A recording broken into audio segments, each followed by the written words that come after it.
Hello, everybody. We'll wait for a few more people to get in here, and we'll start the trial coverage. How are you guys tonight? Hope everybody's doing well. Hello, who knows? Casey girl.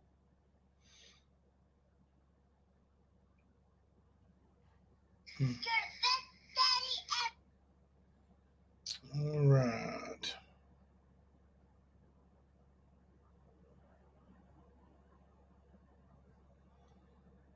Hmm. April 222, I guess. Shay, Hippie Soul, Red Ruby Sky. How are you guys doing? Who knows? How is everybody? We'll get right into the trial here in just a minute. I actually made a playlist. I don't know how it's going to turn out. I don't know, but you know, I'm new to this, and I actually got kind of interrupted earlier. I'm not even going to mention it. So I know some people saw it. There was over 100 people in here. It was lasted 20 minutes. Um, it's not good noise. Okay. Hello, Bo ALS. I don't know how you say that. Bo Owls. I don't know. How you doing? I'm sorry for that glaring light. I don't know. I was going to move a lamp in here. I may get one of my kids to bring it in here soon, and actually, I may go ahead and go get that thing and bring it back before we get started.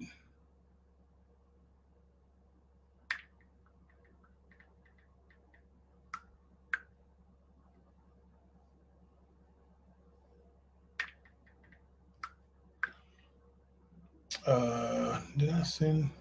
No, sorry.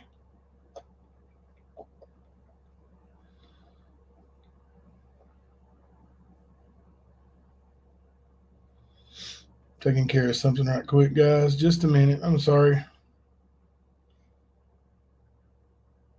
In the world.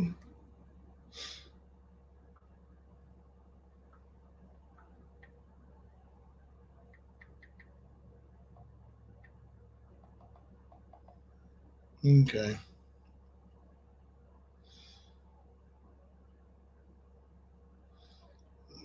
Okay.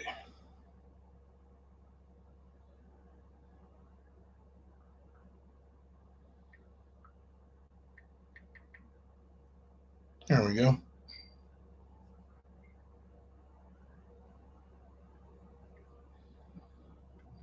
All right. Let me go in here. I love you guys too. I appreciate that. Let me go in here. I'm going to grab a light so this doesn't glare. Um,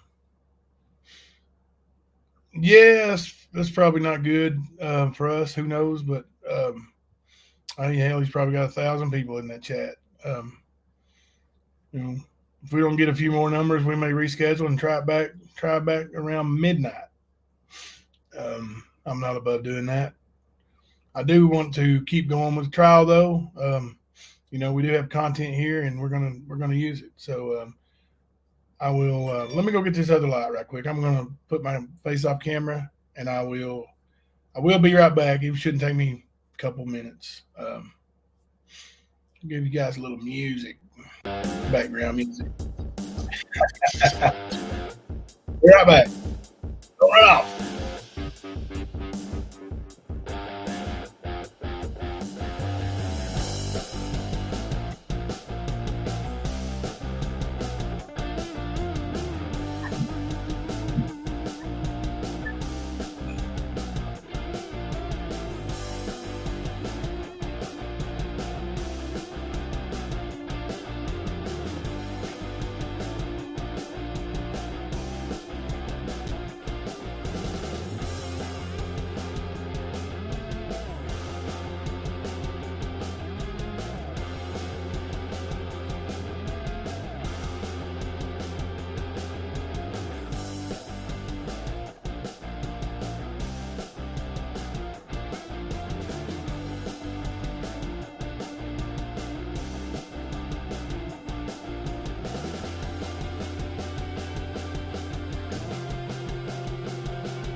I love you, babe.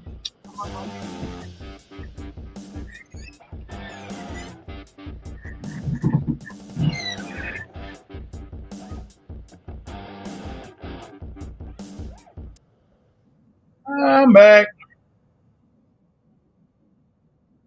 Sorry, hope that light's not nearly as bad. Yeah, let me look over at Benny's live right quick. See what he's got going on. I mean, he does get huge crowds, and he's going over that Wells thing. I know it's going to be huge anyway. Ziggy's live too. Ziggy was live earlier. I don't know if he's ever ended her live or live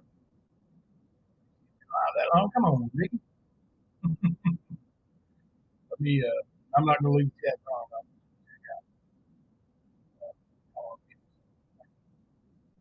What he's got going on. I know a lot of the people who go into each channel to go many multiple. I actually don't see many live. I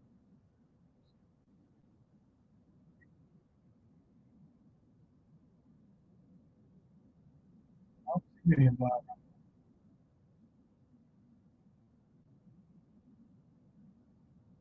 You know, I don't see many live. Ziggy's live. Hello, Lips. Oh, I need to check into the right quick. Let me go into the.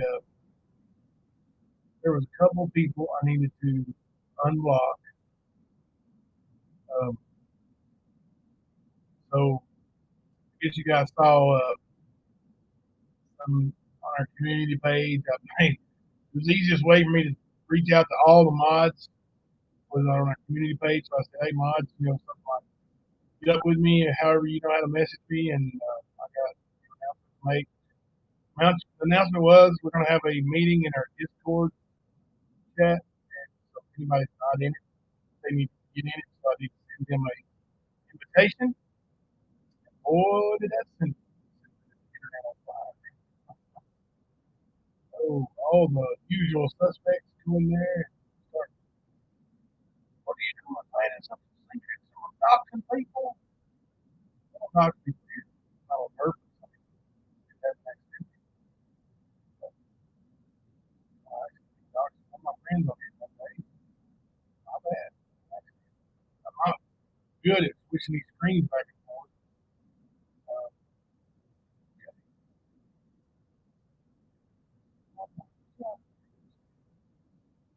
Sorry, I missed a little bit of the chat right now. I'll be right over there. I'll try to get these blocked, folks, unblocked. If you know one of the ones I'm talking about, please let me know so I can go ahead and take care of that while I'm in.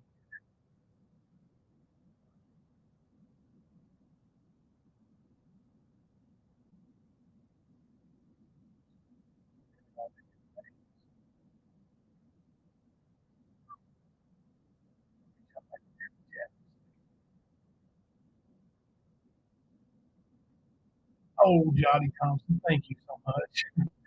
Thank you. I appreciate that. Hey, Jimbo, I received your book today. Thank you so much for signing it. I have read. I'll have it read in 2 to 3 hours. Pete, you got to check this book out. God bless you and your whole family. Thank you, Jotty. I appreciate that. I had a lot of fun, like living that time of my life. Ziggy's doing a giveaway. I'm gonna get her. Uh, yeah, I sure enjoyed that time of my life. And now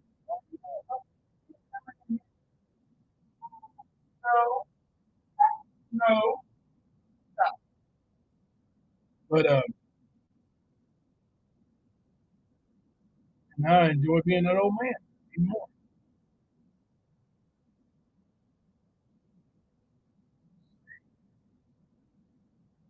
Earlier, Queen Jamie asked 3 times back to back, and they thought he was stupid. Then he started talking and muted.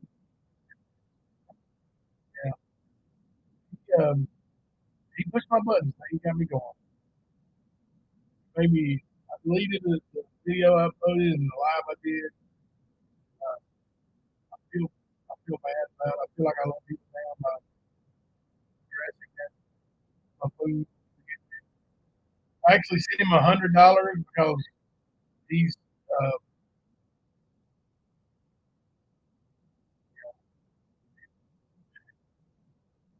he's acting like somebody scared of him, but he said diesel too much. You sent me $100 for diesel, and I'll come up there.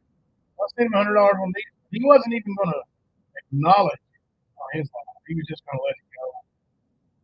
You guys can barely hear me. My audio's bad. Let me try this. I've got this thing. I guarantee it. All right, let me see if that's any better. Does that help? Did that help me?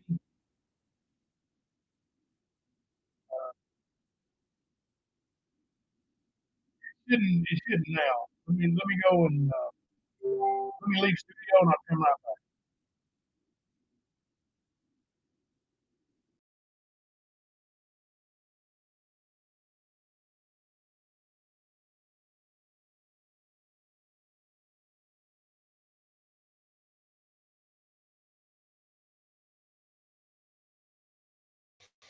back. Okay, is that better? Put a one in the chat if you can hear me better now.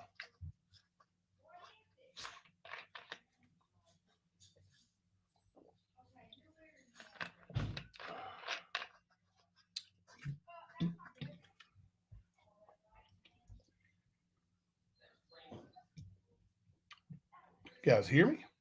Oh, okay. There's some ones in the chat. Okay, so we're getting some people starting to come in, and we're going to go over the trial. You guys are here for it. I'm sure once Ziggy ends her live, we'll have some more. We're going to go over this trial, and there's 11 days worth of trial, so we're going to go over it. I've been getting some messages from people who's actually watched it already. It's all uploaded on our channel now, every bit of it. I even made public the private ones that I had where I had to edit out crime scene photos. So, yeah, there's something wrong with these ports. I thought I had it fixed. Apple said it was fixed, and I guess not. So when I've got something plugged into those ports, for some reason it affects the sound. So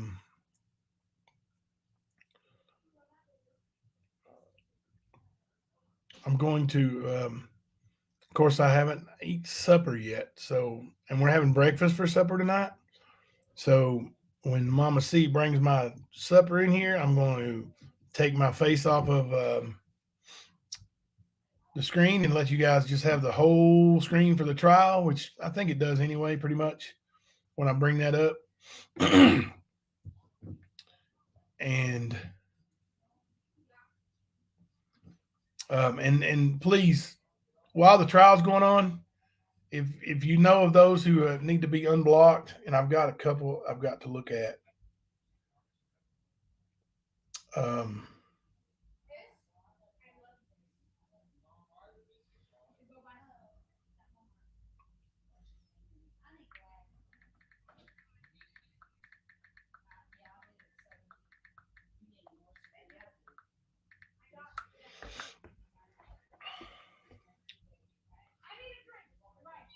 so, well, we lost a couple, but we're going to get started. You guys want to watch the trial, right? That's what you came here for, right? So, anyway, I sent Barry Hill the money. He wasn't even going to acknowledge to his people that I sent it to him. he was just going to, you know, he looked down his phone. He wasn't saying nothing. He wasn't saying nothing. Wasn't going to say it. He wasn't going to say I called his bluff and sent him the money. So I had to go live and show the screen that I sent him $100, and then he make up another excuse he's not going to come because I'm going to sue him. But anyway, called his bluff, and he can sit over there and call me names and talk about my family now. You know, everybody knows what the truth is now. Like, we know that he ain't no king of no streets. That's for sure. But let's watch the trial, guys. You guys, put some hearts up in the chat if you want to see the trial. Or laughy emojis if you want to laugh at Jamie and want to see the trial. Oh, let me pull this up. I do have a playlist tonight, so hopefully that helps, right? Hopefully that playlist helps us out here. Okay. Let me make this thing full screen. Well, when I make it full screen, I can't get back over there I have to make it full screen after I get started, after I share screen. Okay. So share.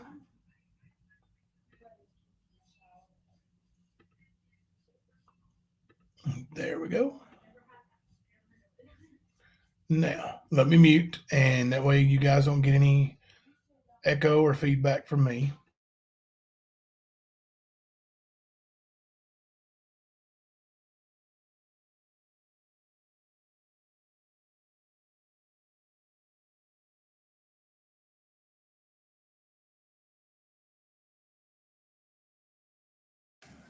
It's different.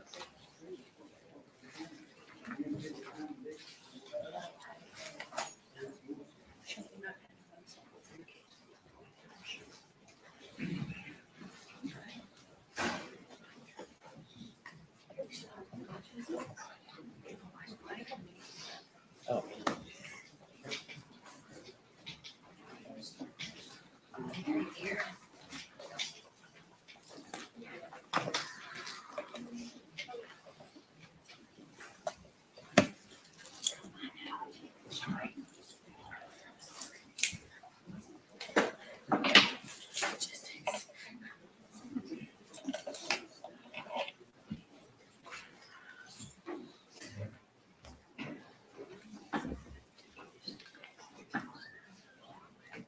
All right. All right, be seated, folks. Hope everybody got a good lunch. Does the jury have anything to report to me? All right, very good. All right, Commonwealth, call us next witness, please. Yes, Your Honor. Commonwealth calls Randy Gabbard, Randy Gabbard. Texas State Police.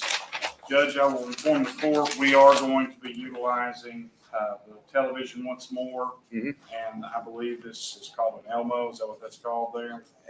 I think it's called, an Elmo or an Otto or something. Whatever that contraption is to put the diagram up on the TV. Okay, all right. So we need to move that, the TV forward a little Please, bit in a Your Honor. moment. Yes. All right. All right. You Randy I Gabbard? think he doesn't have to be as far forward as it was last time, so that the defense counsel and defendant can see it, as well as the jury, where they're situated. You swear or affirm any testimony you give today with the whole truth, nothing but the truth, so help you God. All right. Your Honor, may I approach the clerk? Yes. I ask this be marked as Commonwealth's exhibit. I believe it's fine. Go ahead and review it. It's a two-page.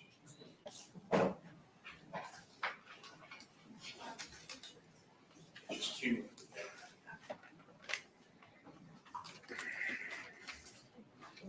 Your Honor, having previously spoken with counsel, I would move to admit this Commonwealth's exhibit 5. Which is? This is the state fire investigation by the state fire marshal. It includes a diagram made by that individual of the scene.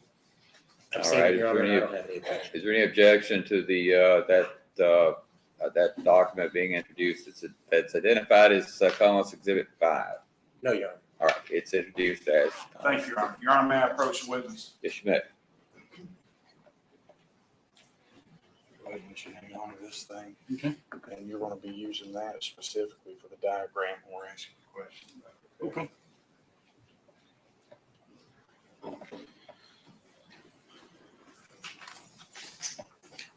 Your Honor, may I proceed? Yes, you may. Go ahead. Thank you.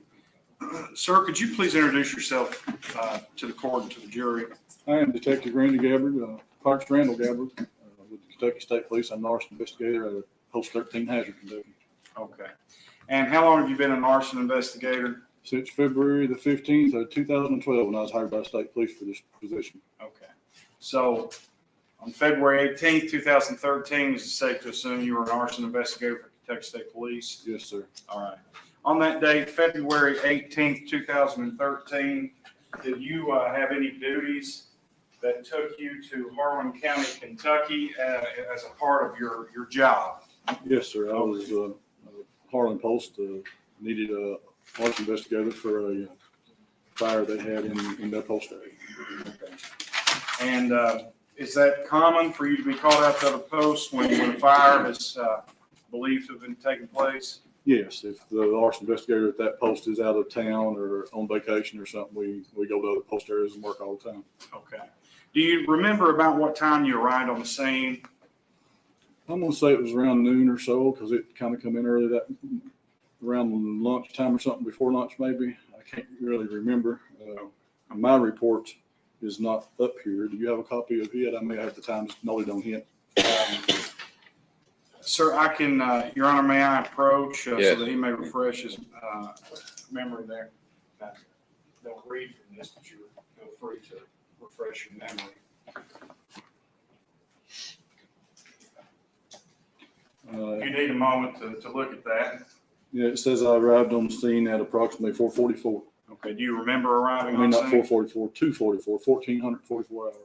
Do you remember arriving on scene? Yes, sir. Does that fit in line with your memory about the time you were there? Yeah, Okay.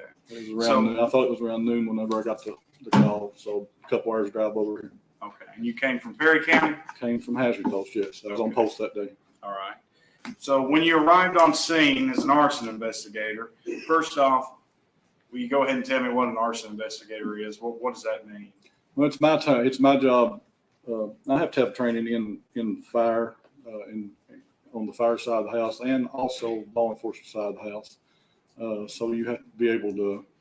Your general job is to go in and try to figure out cause and origin, where the fire started, what caused it, how it came about, and that type of stuff. If you've got a structure or the evidence there to be able to make that judgment. Okay. Would it be safe to assume without the particularities of elements of crimes that arson is generally considered a purposeful starting of a fire? Yes, sir. Various degrees for various things? Yes, sir. Okay. So when you arrive on the scene there in Harlan County, Kentucky, what's your intention? What's your duties as an investigator at that time? Why are you there? The lead investigator requested me come and do a cause and origin for that particular fire. Okay, for that fire. Mm-hmm. So how did you go about that process? Fulfilling that request, what did you do? What process did you go through? Whenever I arrived on scene, he kind of briefed me on what he had going on, what work was at inside the house. I went in the house, done a walkthrough, kind of noted where the fires was as I was going through my process of walking through the house, what I seen, what the fire patterns was. Then I come out of the house and went into the basement and checked that area underneath where the fire was at, and then come back up, and there was two fire marshals from the fire marshal's office that was also there helping me, and we talked about what we'd seen, and then we went in and started diagramming, photographing, and collecting evidence. Okay. Did you go through the location, the residence with the state fire marshals? Yes, they was both with me the whole At the time. same time? Yeah. So you guys were doing that investigation together? Yes, sir. Okay. So let's start first with the most simplistic thing. Did it appear that a fire had been at this house, that the fire had broken out? Yes, sir. Okay. Was it of the source from one fire or multiple? What did your investigation conclude? When I walked through the front door of the house, first thing I seen was a big hole in the floor that had burnt through. Okay. Uh, Let's stop you right there. Let's Okay. try and position this diagram where we can get it on this TV, if you can do that. Okay. So Can you I'm see gonna it give you a good peek. enough May I for that? approach? Hey, Kobe, can you push out just a little bit for his sit? He's just about right in. Down that way a little bit, maybe. You're good. We've seen it. Okay. Your Honor, may I approach the witness Sure. with a pen? Might be easier to see your finger. We'll use this pen when we're talking about stuff. If you could, you just said that you walked in, the first thing that you noticed was a big hole in the floor. Is that right? yes, sir. Okay. Could you inform the jury using that diagram? First off, take a look at that diagram. Do you remember the scene? Yes, Is that a fair representation of the scene as you recall? yes, sir. It is. Okay. So your pen, where it's pointed there, Yeah. can you describe what that is? That is the hole in the floor that had burnt through into the basement. Okay, so is that labeled with a number? That's number 1 on the diagram. And is this the number here?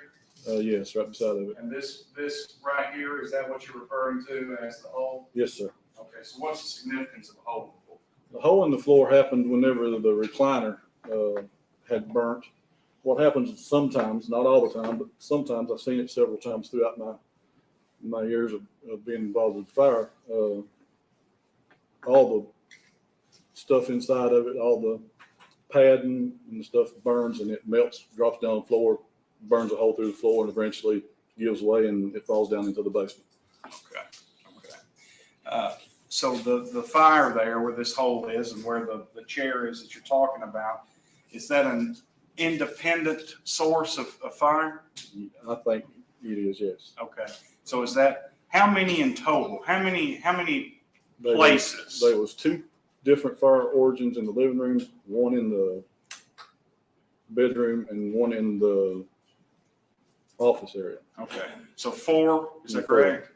4 different places 4 where different fire. areas of origin, yeah. Okay, great.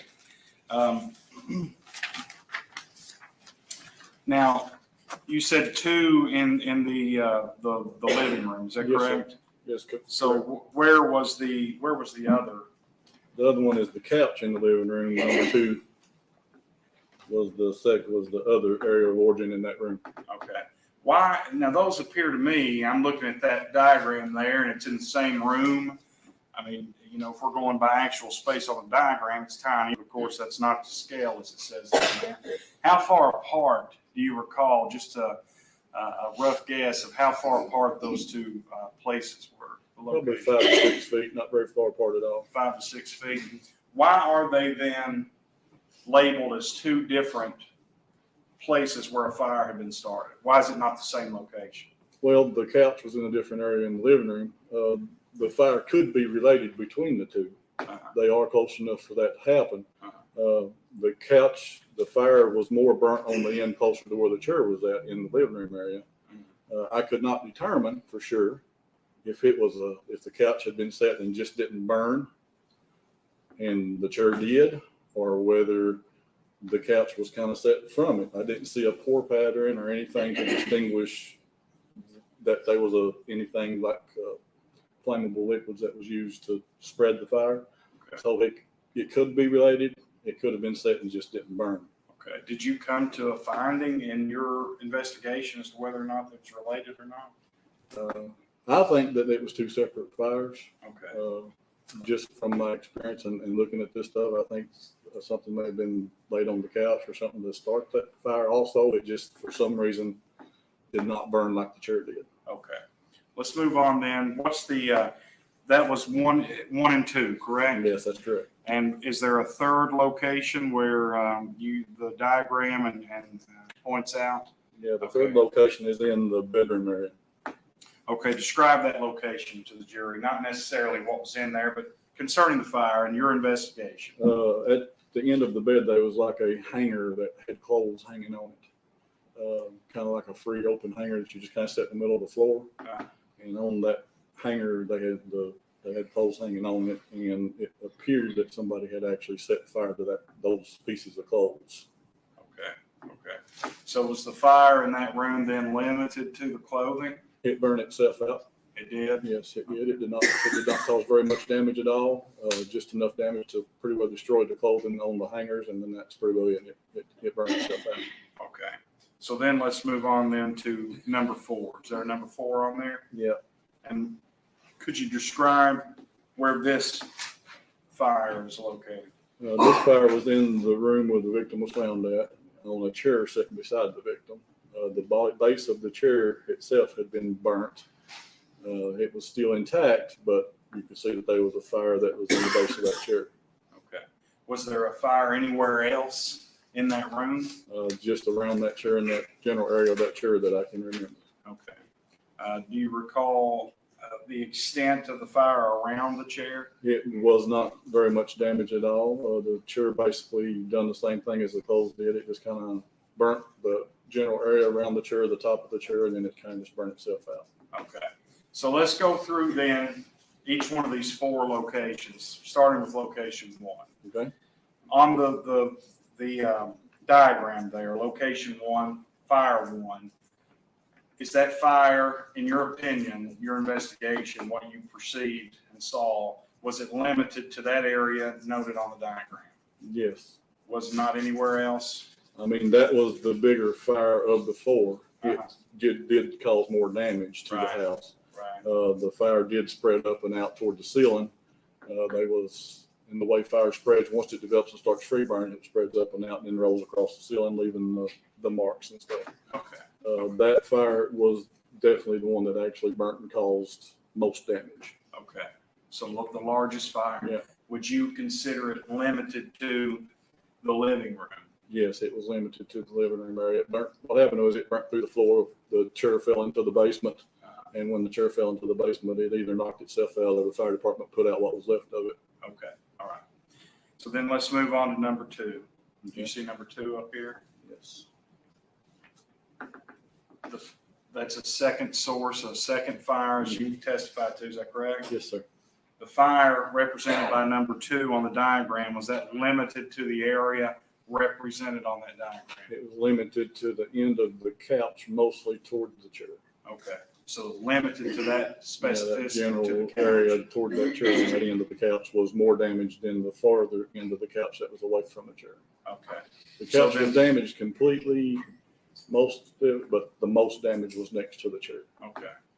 So then would it be easily stated that it was limited to the living room? Yes, that fire was limited to the living room area. Okay, let's move then to number 3.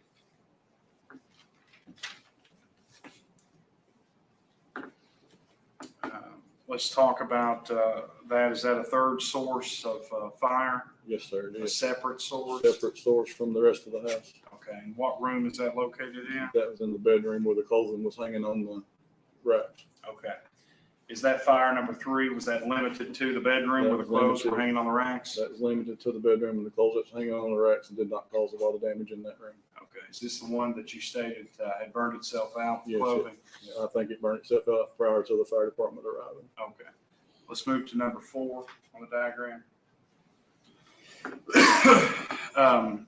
This a fourth source This is fire? the fourth fire, yes. Okay, independent source of fire. Independent source of fire in that room. And what room is this in? It's in the office room where the victim was found. Okay. And the fire there, where was it limited to? It was limited to the chair and the area around the chair. Okay. Did not encompass the entire room? No, sir, it did not. Okay. Go ahead and talk a little bit then about your investigation and your results, leading up to your results, okay? You talked about your career as an arson investigator. I believe you said 2012 you started. Yeah. All right. Talk then about your investigation concerning this case. As far as that, once we went through the area, we seen all the fires, where they were located at, what we seen. Then we backed out, went and got some cans, some arson cans to collect some evidence in. Come up with kind of a game plan, who was going to take photos and who was going to do all that. And then we went back in and just went to each individual area, took samples of that area, photographed that area, and documented as we went back through each one of them. Okay. Were you able at this point in time to determine, based upon your experience, whether or not you believed any type of accelerant was used? I do not believe there was any accelerants used. I think it was just open flame to available combustible material. Okay. Basically, take a cigarette butt or light something with it. Okay, all right.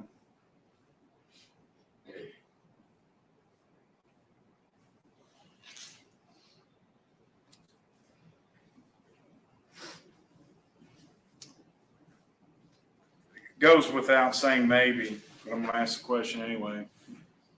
Fire location number 1, do you believe that was purposefully set? Yes, sir. It's in the mid center of a room. There was no other kind of any kind of thing there to start a fire. There was no plug-ins. There was no wiring. There was nothing there that could have started a fire in that area. Okay. Let's move on to location number 2. Do you believe that that was purposefully set? Yes, I do. There's no ignition source there either.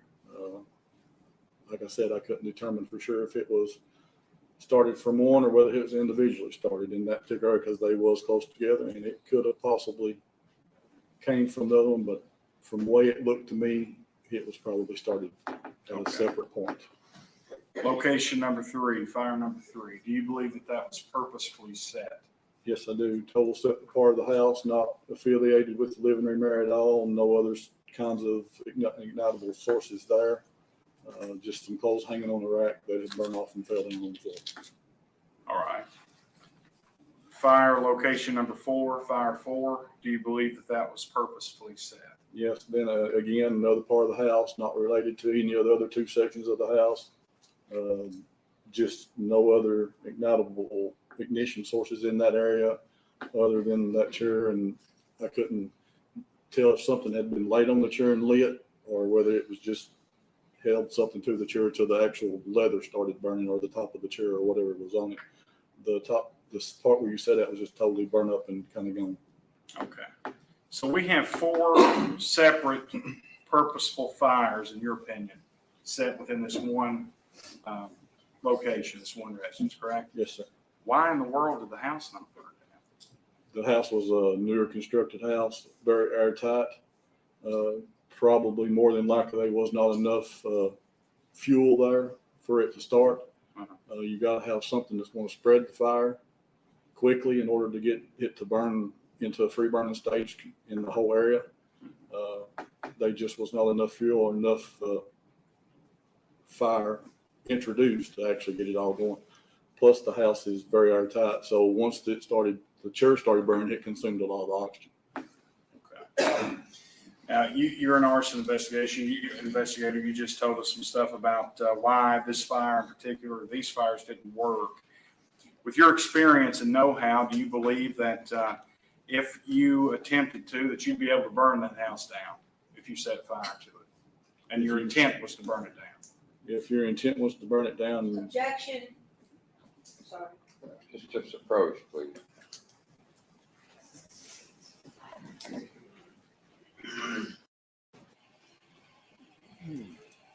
Calls for speculation on his part. It's like she's asking him about an imaginary crime. That's not relevant to what happened.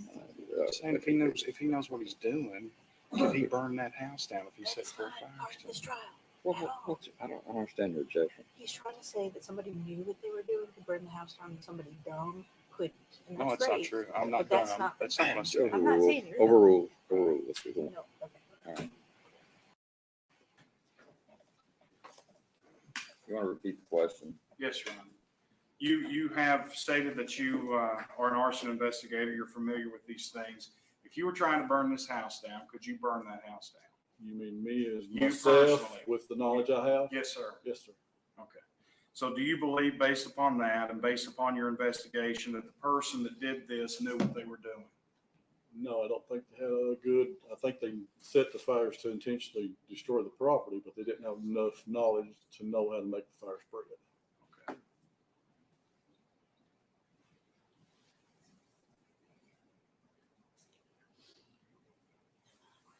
Pass a witness, Your Honor. Cross-examination.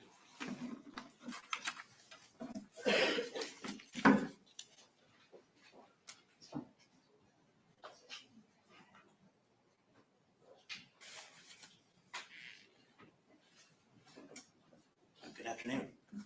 So you're an arson investigator, Yeah, for the Kentucky State Police. right? Yes. To my understanding, the fires need fuel, air, and heat. Exactly. Is that right? You gotta have the three components for the fire to And that's how fire burn, spreads, and that's how fire continues. successfully burn. And we heard your investigation in this diagram here. Mhm. When you were making your findings and you were doing your investigation, I guess, when did you make your conclusions? When did you finish your report? Repeat that, please. When did I finish what? When did you finish your report? I actually finished my report a couple of days later and turned it in. But at that day, if that's what you mean, once we'd done our walkthrough and seen the different areas, and then we got together, went back in and examined each area, then we determined that they was 4 separate fires in 4 separate places. 4 separate fires in 4 separate places. Yes. Okay. And the first one and the biggest one was the recliner that came from the living room. It was in the living room, yes, and that's the one burnt hole through the floor and done the most damage. And if I understood your testimony, in your experience, a lot of times the recliner will burn and then it'll drop down, burn the floor, Yes, I have seen that before. and then drop down to the basement. Yes. And you, in your investigation, you collected samples from those 4 different starting points. Yes, we did. And then, so that day where you were walking around and you were looking at these 4 different starting points, that was pretty much the end of your investigation, right? Yeah, whenever I was done with that, I handed the evidence we collected to the case officer and returned back to Perry County, back to Hazard. Okay. I know you said earlier that you took pictures. I did not, but one of the troopers that was there actually had the camera and they was taking the pictures as we went through each area. Okay.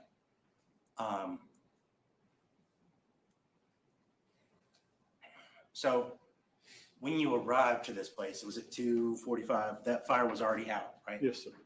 Fire department already been there, put the fire out. And I'm sure you talked to the fire department about the fire. I did not speak to the fire department myself. I think one of the fire marshals did actually have a conversation with whoever the officer was in charge, but he beat me to the scene. So he filled me in on what had happened whenever I got there, as far as what that officer in charge had told me. Okay. I'm obviously not a fire expert, but there is a thing, correct me if I'm wrong, if, say, area is enclosed Yes, sir. and there was a fire started in it. Okay. So we have heat and we've got a fuel source, Yes. okay? At some point, all the air in that area sucks out or is used up by the fire, right? Yeah, at some point, if you have a house that's built really airtight, you will, whenever a fire starts, it starts out small, smoldering fire. As it builds, it gets bigger, it consumes more air. As it gets bigger to the point to where it's consuming all the air, it's coming to an area in the fire burning phase. It's called flashover. Flashover. Yeah. Once you get to flashover, basically you're at the point to where the whole room is superheated and the whole room kind of, the tops of the desk, the chairs and everything around is kind of all envelops in fire at one time. That's called flashover.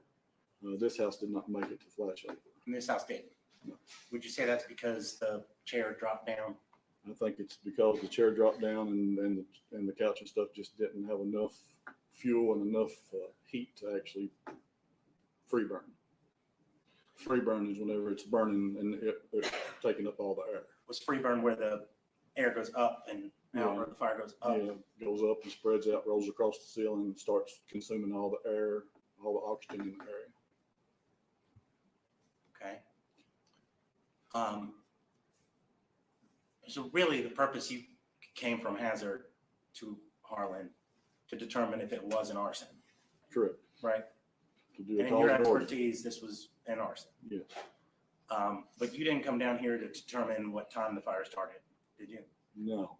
I just come to do a cause and origin, and that was my part I was doing. I'm sorry, I just come to do the cause and origin of the area, and then I was finished with my part of it.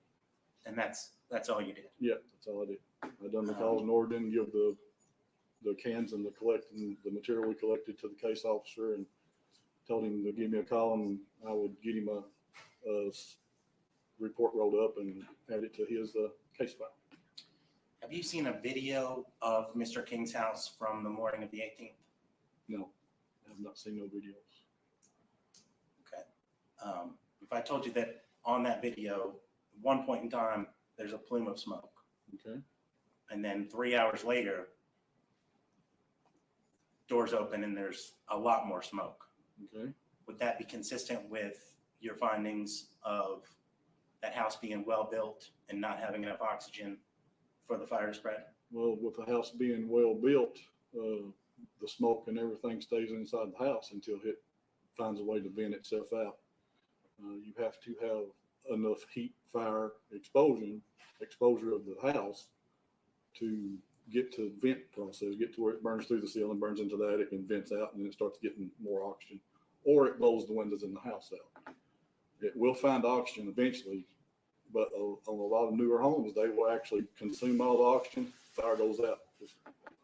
Maybe I misheard you. You said in your professional experience and your findings, you said there was not an accelerant used? I did not see any signs of an accelerant.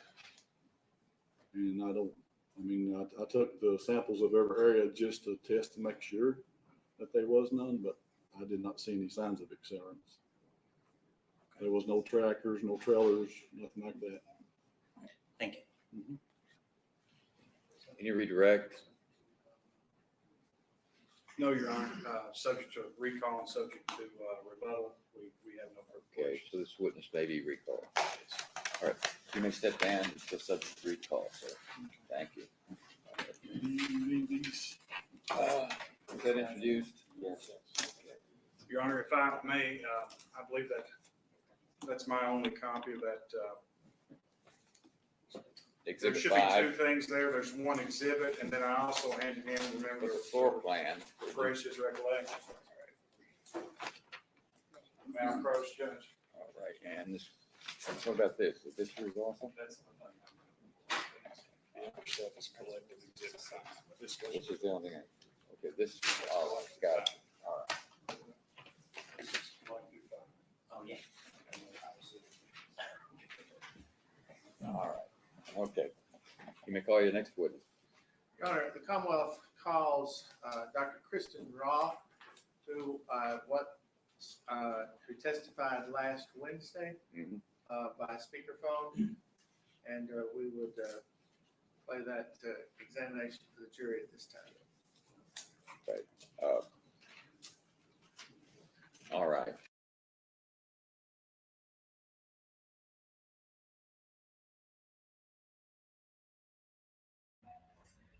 All right, guys. Thank you, Mama's baby girl. Thank you very much. I'm going to try to adjust the volume. I don't know if it'll help or not. This is a phone testimony, and it is so loud. But I'm going to try to see if I turn it down on my YouTube, if it helps. If not, man, I apologize. You might have to turn yours down because it is super, super loud. All right, I'm going to pause and get started. Do you want?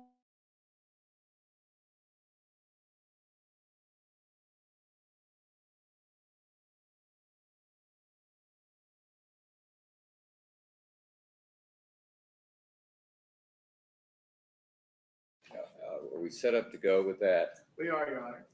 I should explain to the jury that Dr. Roth testified from Anchorage, Alaska, Correct. and due to some technological problems, we had to do it. They did a deposition by phone in court on the record. So you're gonna hear it, and we're gonna move on from there.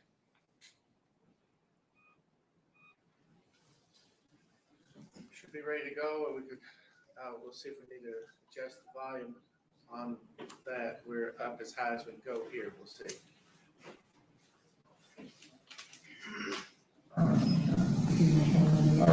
We're on the record this morning in Commonwealth versus Shelby Shell, 13 CR 00076.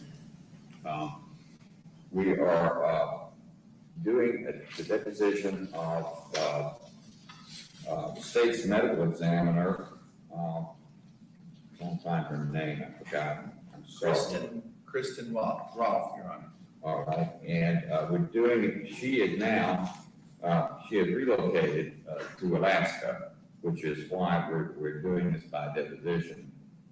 But she was just, well, I'll let the questioning take over from that point. But we're going to do this by speakerphone.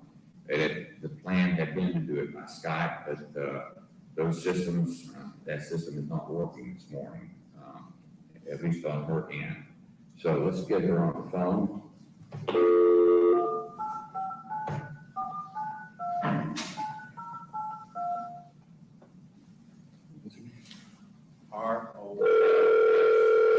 R-O-L-F, Kristen, Dr. Kristen Roth. Hello? Is this Dr. Ross? Yeah. This is Judge Hendrickson in Harlan County. How are you this morning? Well, hi, how you doing? I'm not too computer savvy, my kids are still asleep. Well, I'm not that savvy with them either. So we're gonna go ahead and do this by speakerphone. I had present in the courtroom, the Commonwealth's Attorney Parker Boggs. Also present is the defendant, Shelby Shell, along with his lawyer, Will Seidelman. And we have your reports already marked as exhibits, and we will, at the appropriate time, your deposition will then be played to the jury. So at this point, I'm going to turn it over to the Commonwealth's Attorney, Mr. Boggs. Thank you, Your Honor. May I please report? Dr. Roth, good morning. Yeah. Will you Yes, please, good morning. will you please identify yourself for the record and for the members of the jury? Wait, my name is Kristen Marie Roth, and call me spell my name. First name is spelled C-R-I-S-T-I-N. The last name is spelled R-O-L-F. And Dr. Roth, where are you located? I'm in Anchorage, Alaska. And prior to Anchorage, Alaska, where did you work and reside? I used to work in Frankfort, Kentucky at the Office of Associate Chief Medical Examiner. And what is your position now in Alaska? I'm now a practicing medical examiner for the state of Alaska. So you were doing essentially the same work in Alaska that you did in Kentucky, that's as a medical examiner for the state, is that correct? Yes. Could you briefly tell the ladies and gentlemen of the jury your educational background and your experience briefly? Yeah, to become a medical examiner, I went to college and. Excuse me, I'm going to back up, Dr. Roth. I failed to swear you in. We took off. Yeah, You thought you were missing something, didn't you? All right. Dr. Roth, would you raise your right hand, please? Do you swear or affirm that any testimony you give us this morning will be the truth, the whole truth, and nothing but the truth? I do. All right, I apologize. As well, Your Honor. I don't, when I don't see a live audience. The same with me. I'm sorry, Dr. Roth, to interrupt you, and thank you for being sworn. You were telling us briefly your education and experience. To become a medical examiner, I went to undergraduate college and received my bachelor's of science and biology and medicine at Kent State University. I then went to medical school, Medical College of Ohio at Toledo, and had a degree in Doctor of Medicine in 1991. The school is now called University of Toledo. I then did a training in pathology, which is the laboratory branch of medicine. And then the medicine in which the doctor looks at biopsies under the microscope, they do autopsies, and they also look at body fluids and other things for the presence of disease and make the diagnosis. That was at Case Western Reserve University Hospital in Cleveland, Ohio. And right after that, the 5-year program, I went to a 1-year program in forensic medicine and became a forensic pathologist after I went to the Cuyahoga County Coroner's Office for my fellowship there. I then started my career as a forensic pathologist in Kentucky and worked for 17 years with you. We went on vacation to Alaska and really enjoyed it. And when a job came up, I started my career again here in Alaska to enjoy the outdoors, I guess. Doctor, so 17 years, was that all with the Kentucky Medical Examiner's Office? Yeah, And then how many years have you been in Alaska? it'll be 5 years this summer. And starting here in July of 2014. During that time, approximately how many post-mortem exam or autopsy examinations have you performed? Or Probably around 5,000 by now. And during that course of your work, did you have the occasion to perform a post-mortem examination or autopsy on the body of Ronnie King? Yes, I performed an autopsy on Mr. Ronnie King on February the 19th, 2013. And how was the body identified? Our body was identified with toe tag and for coroner's office from Harlan County. Can you please describe who was present during that autopsy? During the present autopsy, we had a technician and Davis. We also had a medical student, Sarah Main. We had the APIS Division of Kentucky State Police were present to remove duct tape from head and right hand and arm. Bridget Ogden and Keith Ballinger. Also, we had Detective Jackie Pickerel to remove evidence. This was filing post number 10. What were the items that were removed from the body and what location? Including clothing and there were bindings on the body, including duct tapes. Was there, where was the duct tape located? Duct tape was located on the feet and the hands. I'm sure I got that. On the hands and the head. And the tape is also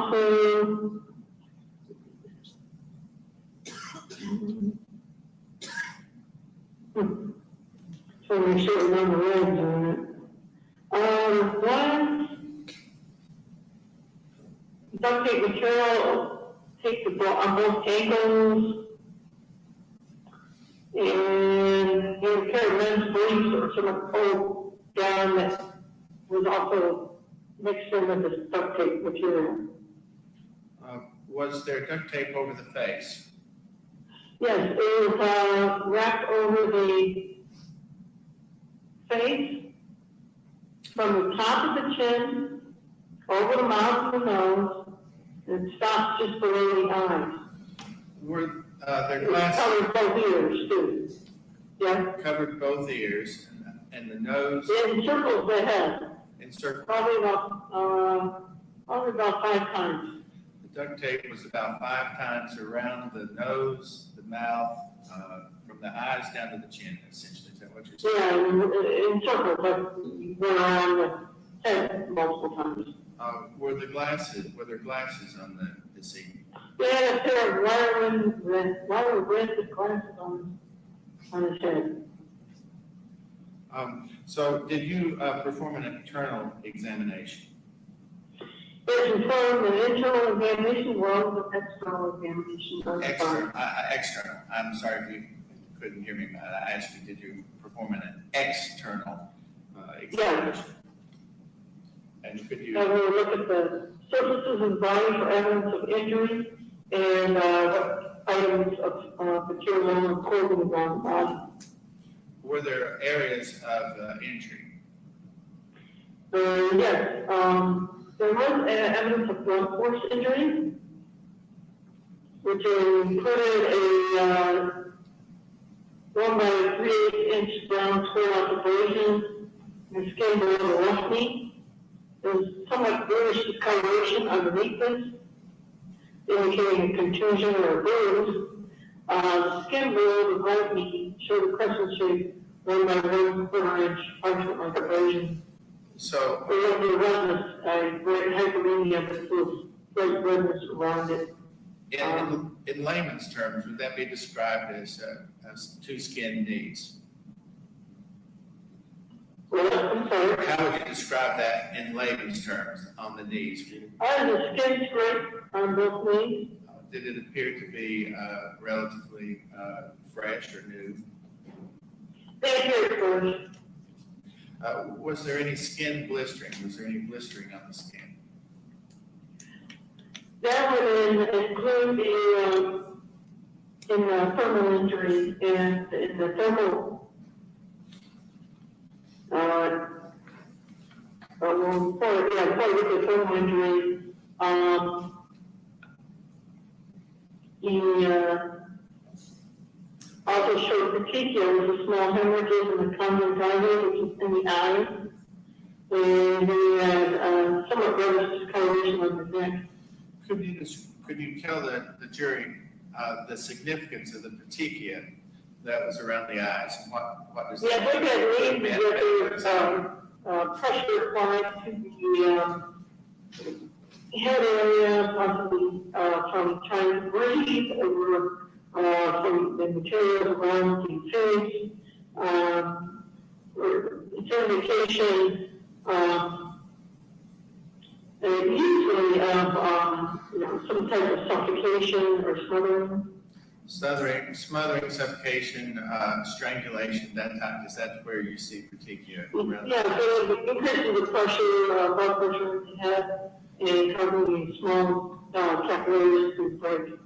So it's like a red or bad bruise. I'm not trying to put words in your mouth, but if you could explain that to the jury, It's a tiny hemorrhage, a small dot of hemorrhage that is created as a small vessel burst or breaks. and so how was that significant to you as you examined him? In the background of the duct tape around the head, picture, and the petechia, it suggested he had been smothered or strangled somehow. Doctor, did you also, you said there was, you examined clothing, or there was some clothing on the body. Could you describe that for the jury, please? Yeah, he had clothing on the body, including the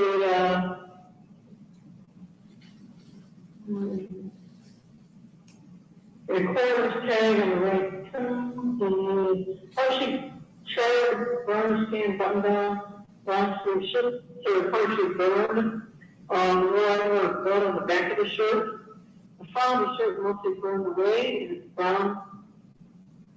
You're saying the shirt was mostly burned away? Is that what you said? The shirt was mostly? Partially burned away. Partially. Mostly burned away. There's an aromatic odor on the shirt on the removal.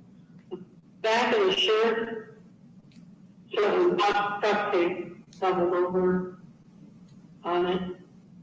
There's tape also on the lower back of the shirt. He had a pair of tight shirt and then briefs. They were pulled on just above the ankles. The underwear is, it mixes the stuff tape was on him. Duct tape is wrapped around the ankles, then about in width 6 inches on the right and 5 on the left.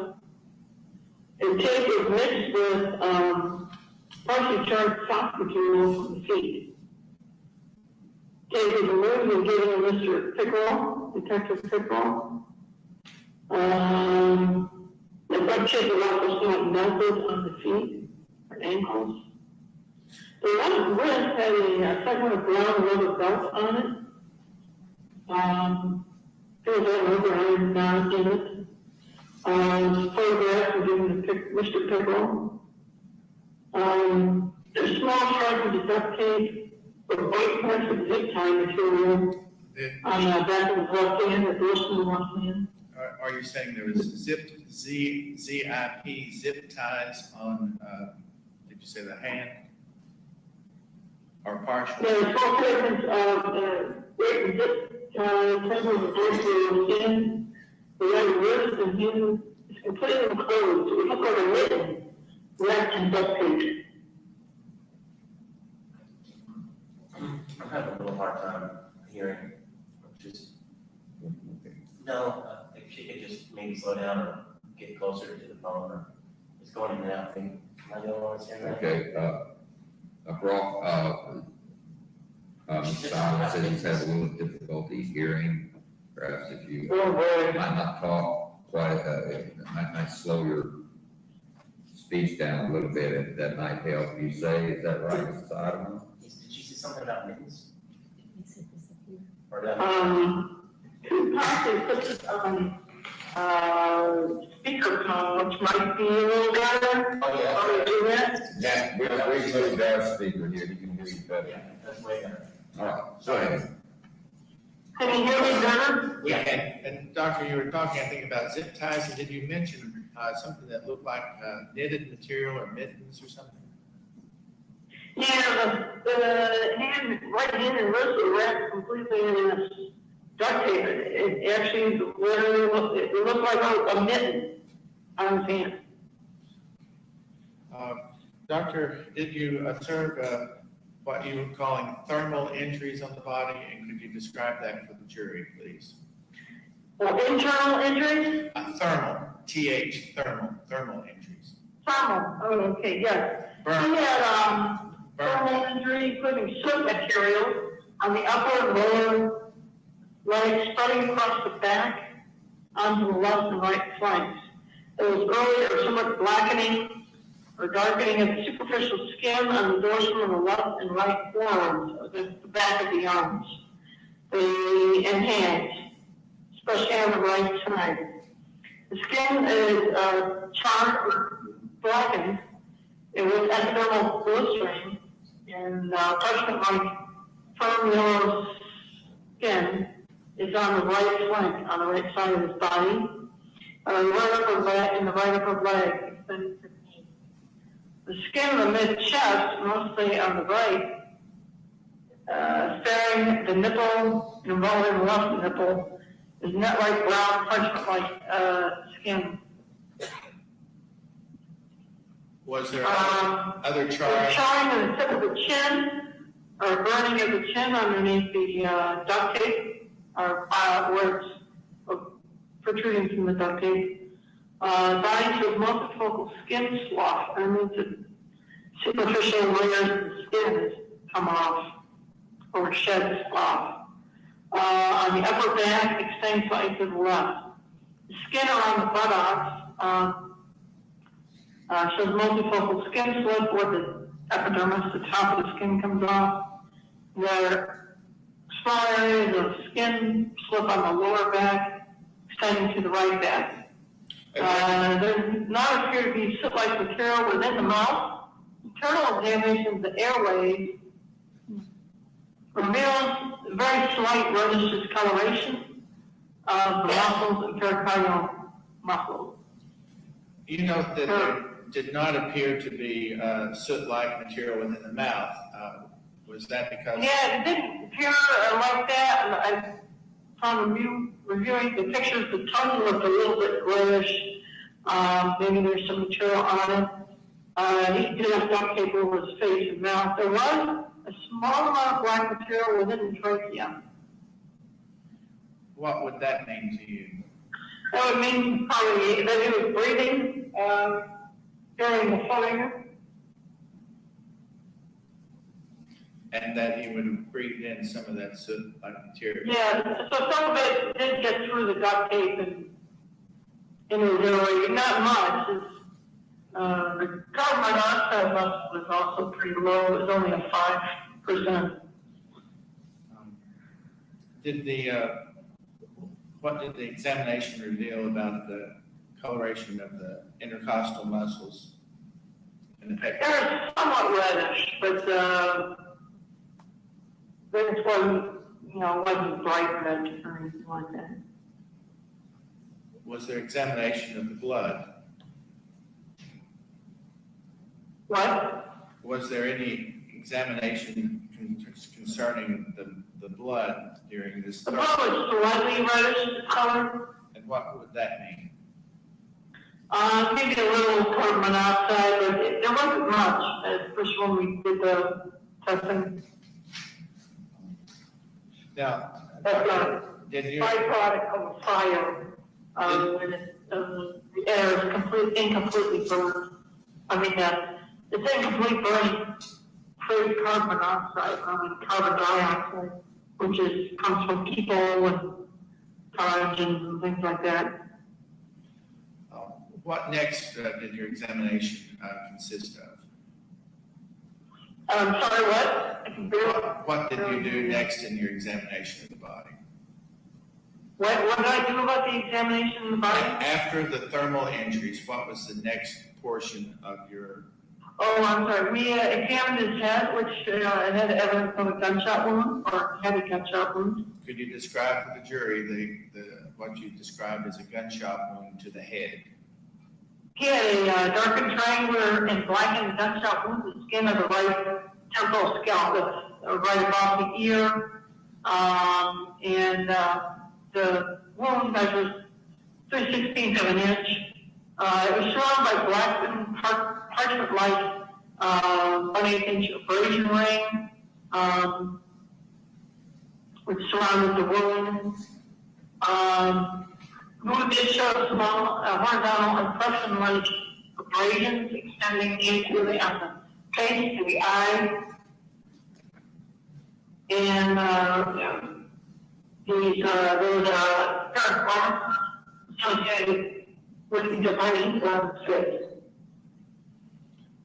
Were the glasses on the body in any way involved with this gunshot wound? They were involved in the gunshot bullet through one of the temples on the glasses. So the gunshot wound then went through, you're saying the temple or the earpiece of the glasses? Yeah. On which side of the body? Yes. It was seen on X-ray with the body. Was there any evidence of soot on the gunshot wound or anything of that sort?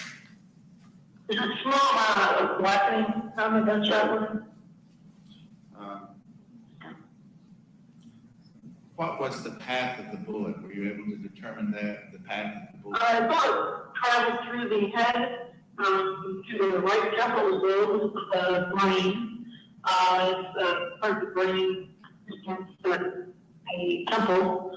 The bullet then went through the roof of the head and entered the other side in what's called Peach's ridge, or a thick bone that's associated with the ear, lines from right to left. Were you able to recover a bullet from his brain? Yes, it is slightly from somebody's jacket. The outside of the copper was covered, medium colored float was covered from soft tissue. Underneath the mouth, just rich. The bullet measured around across the face, testing 5/16 of an inch, and it was 9/16 of an inch of height. There were 6 petals on the bullet, the cover coating or the jacket of the bullet had 6 petals.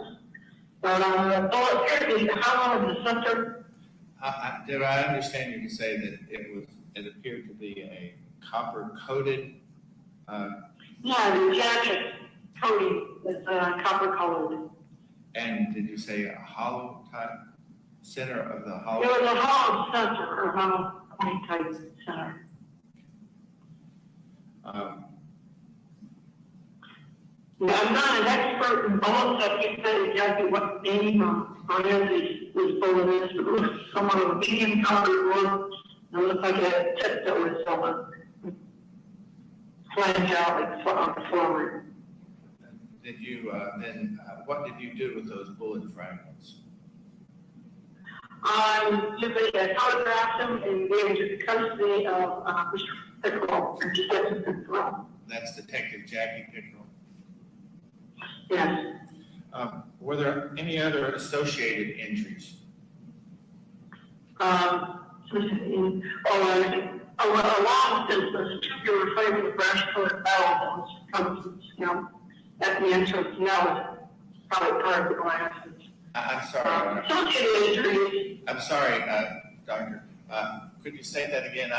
is a tubular fragment of brass colored metal which from the scalp at the entrance. And what did you attribute that tubular piece of metal to? It turned to be part of the glasses. Part of what? I'm sorry, it could be part of the glasses. Dr. Ross, how close are you to your telephone? Oh, I got it right next to my mouth. All right, it may be a little too close, because we're getting a little distortion here, but So if you will, maybe just move the microphone just from the mouth, just a little away. What you said there was a tubular piece of metal. What was that from? The piece of metal was from, looked like it was from his glasses. From his glasses. that's better. We hear you better.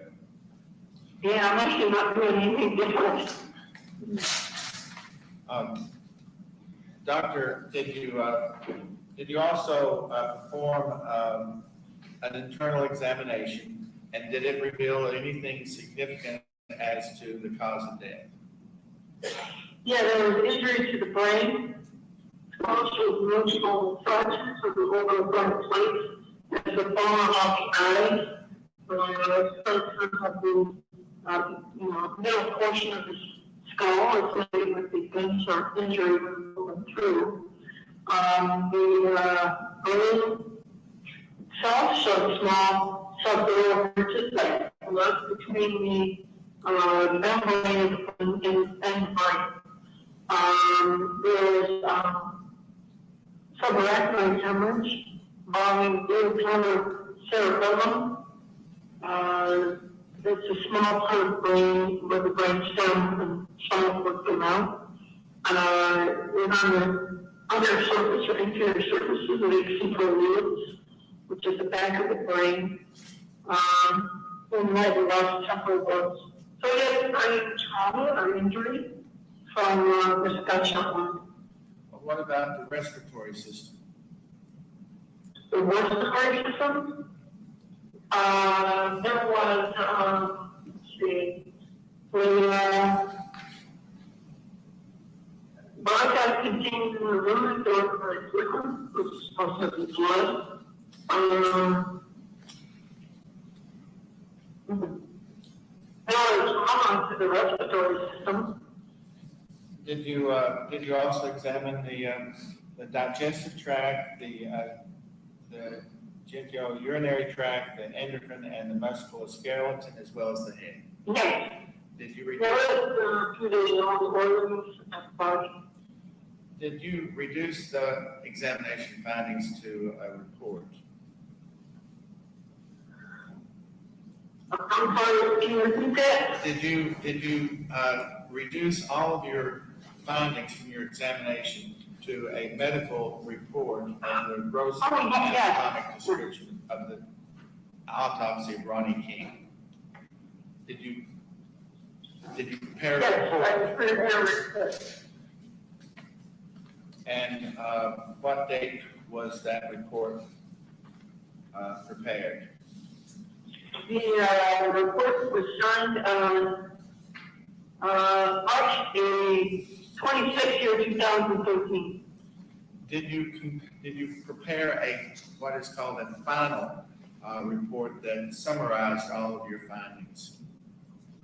Yes, that was on March 26, 2013. And does that contain your signature? Yes. And could you, for the jury, summarize your conclusions and findings of the post-mortem examination or autopsy of Mr. Ronnie King? What was the cause of death? Yes, cause of death is brain injury due to gunshot wound to head. Contributory cause is asphyxia or lack of oxygen to the body. Due to obstruction of nose and mouth, magnetic material. Your Honor, I would move that her final report be Commonwealth's Exhibit 1 and that her notes be Commonwealth's Exhibit 2. Any objection? No. All right, the final report, of March 26, 2013 is introduced as Commonwealth Exhibit 1, and the accompanying notes as Commonwealth's Exhibit 2, that includes the gross anatomic description and the microscopic findings. Thank you, Dr. Roth. That concludes my questioning. The defense counsel may have some questions. All right, cross-examination. Dr. Roth, can you hear me? Yes. Okay, Oh, great. yes. Sometimes I talk a little fast, so if I speak too fast, just tell me to slow down, okay? But I just have a few questions. Starting off, you can't really determine the time of death from your examination, can you?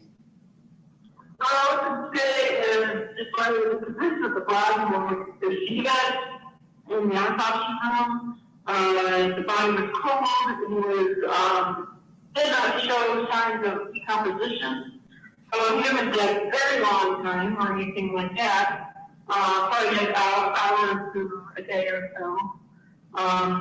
He is full of rigor mortis. And the lighter voice was fully fixed. Oh, Morris. So you can't tell if Mr. King died at 8 p.m. on February 17th. You can't tell that exactly, can you? I can't tell exactly you can have all exact time. So it could be around that time or something like that, but you can't see that time. It also depends on the temperature of the room you was in. I'm sorry, Dr. Rolfe, I couldn't understand that last part that you said. Decomposition and changes in the body depend also on the temperature around the body. All right, Dr. Roth, once again, we're getting a little distortion. So I'm going to have to ask you if you could please kind of repeat that. I don't know. Can you hear me? Can you hear me now? Yes. Okay, the temperature in the room affects the speed of the body changes after death. Let me ask you another question. Are you using a speakerphone? I'm using my regular phone, I'm holding it up to my mouth. Okay, all right, go ahead. I can hear you. I think sometimes with the delay in you speaking and then it coming through the speaker here and then the other speaker here, I think the faster you talk, the more it kind of connects together. So if you could maybe try to slow down, I know it's difficult and I have that same problem. Okay. But I guess my question is, it's possible that he could have died at 8 p.m. that night, or it's also possible that he could have died at 10 a.m. the next morning. Is that safe to say? Possibly hard to tell, and not showing signs of decomposition. And then again, it depends on the temperature of the room he was in. And you didn't perform any testing on vitreous humor in the eye, did you? Let's see if we got anything on vitreous. I don't have the testing in front of me. the current results. I have these forms that were sent to me.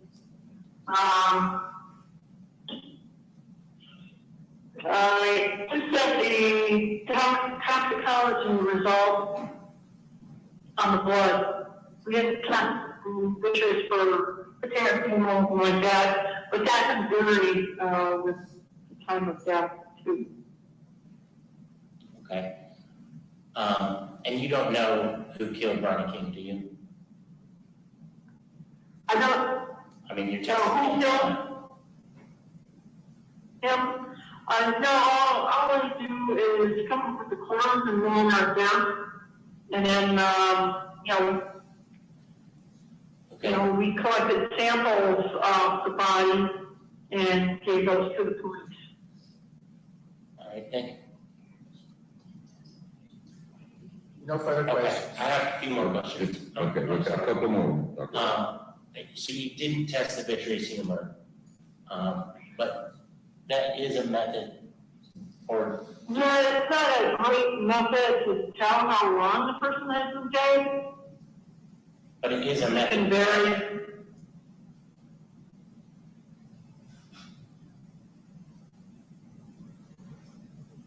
It is a method to determine time of death.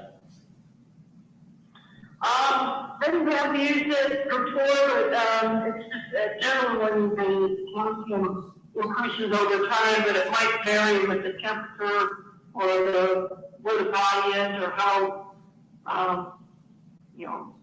if the person has a fever or not, if they have other things going on. It's really not a good indicator of the time of death. As far as I know, it looks like it was probably less than 24 hours, because there was also refrigeration of the body. Okay. I couldn't quite tell in your original testimony when you were talking about the way the hands were bound. You said there was a white zip tie. Is that correct? Yeah, the portion of white zip tie on the back of one of his hands, and go find that again. Page, number came off.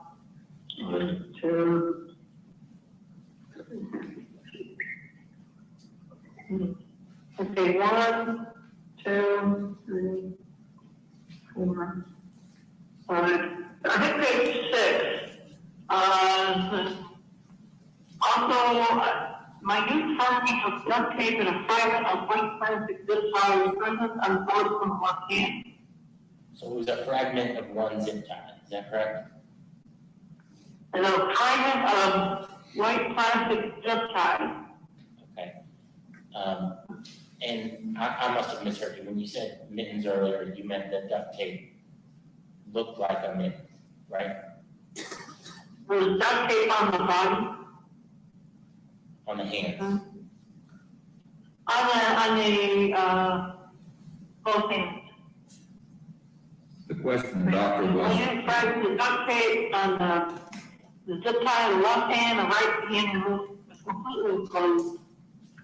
the question was whether the reference to mittens was a reference to actual mittens or to something that appeared. Oh, it looked like a mitten. It was wrapped around his hand like a mitten. Okay, I'm sorry, I just didn't hear that earlier. And I guess just preliminarily, I know Mr. Fox covered some of this, but you've been practicing for 17 plus 5 for 23 years as a medical examiner. That's right? Oh boy, I can barely hear you. I've been practicing about 21 years. Okay. And when you do a medical examination, you examine from head to toe, right? I'm sorry, something catches up? You examine the body from head to toe, so you examine the entire body, is that correct? Yes, And you put everything in your report? and I barely see, especially with equipment. Right. And then that report that you did is the same report that was entered in the evidence, right? The same report? Yeah. Oh, man. I think so. And I think that's all the questions I have. I know it's hard to hear me. Do you have any other questions? That's all. We have one more on the record. Just a couple of more. This is Parker Boggs again, Dr. Roth.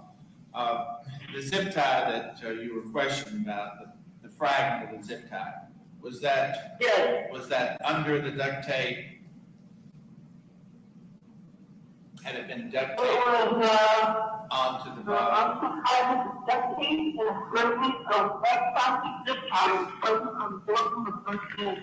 don't know if it's under or next in movie.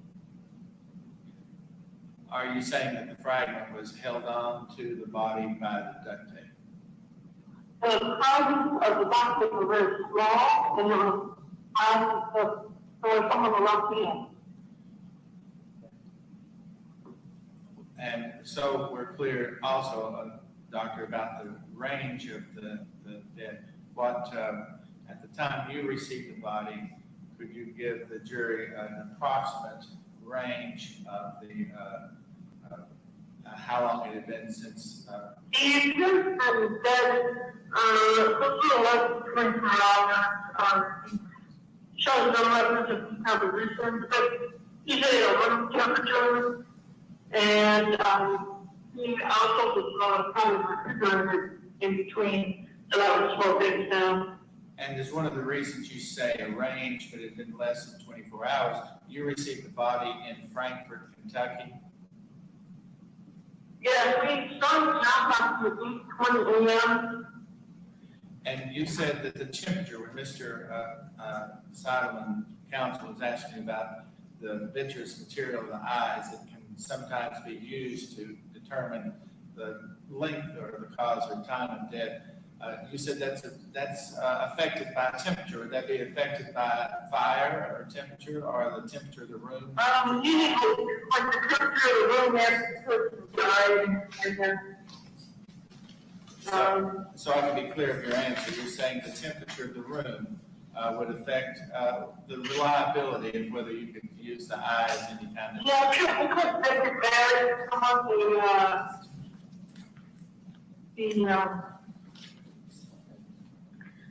deterioration of the body, and it's not reliable taking death for the time of death. This body had been burned and blistered, isn't that correct? I'm not really sure. So they saw if it wasn't at the end. Well, you reported the partially burnt clothing, the burnt duct tape, and that the skin appeared to have blistering. It was anti-blistering? The skin there was blistering on the Yes, skin. it had some blistering. Thank you very much. Yes. Any follow-up, Mr. Sodom? No, Your Honor. All right, Dr. Roth, I believe that's it. I thank you for your time this morning. We appreciate it. Well, you're welcome. I appreciate the experience. All right. Okay. Goodbye. Thank you, Your Honor. And again, appreciate the fact that you allowed her to participate last week since she was unavailable to participate in this trial only on Wednesday or Thursday of last week and was not available to participate live. And I appreciate counsel allowing her to put her report and her final in under her testimony. Very good. All right. Ladies and gentlemen, let's take a 10-minute break. Again, same admonition, don't talk among yourselves about any of this and don't talk to anyone else. And if anyone approaches you, please report back to me. Thank you.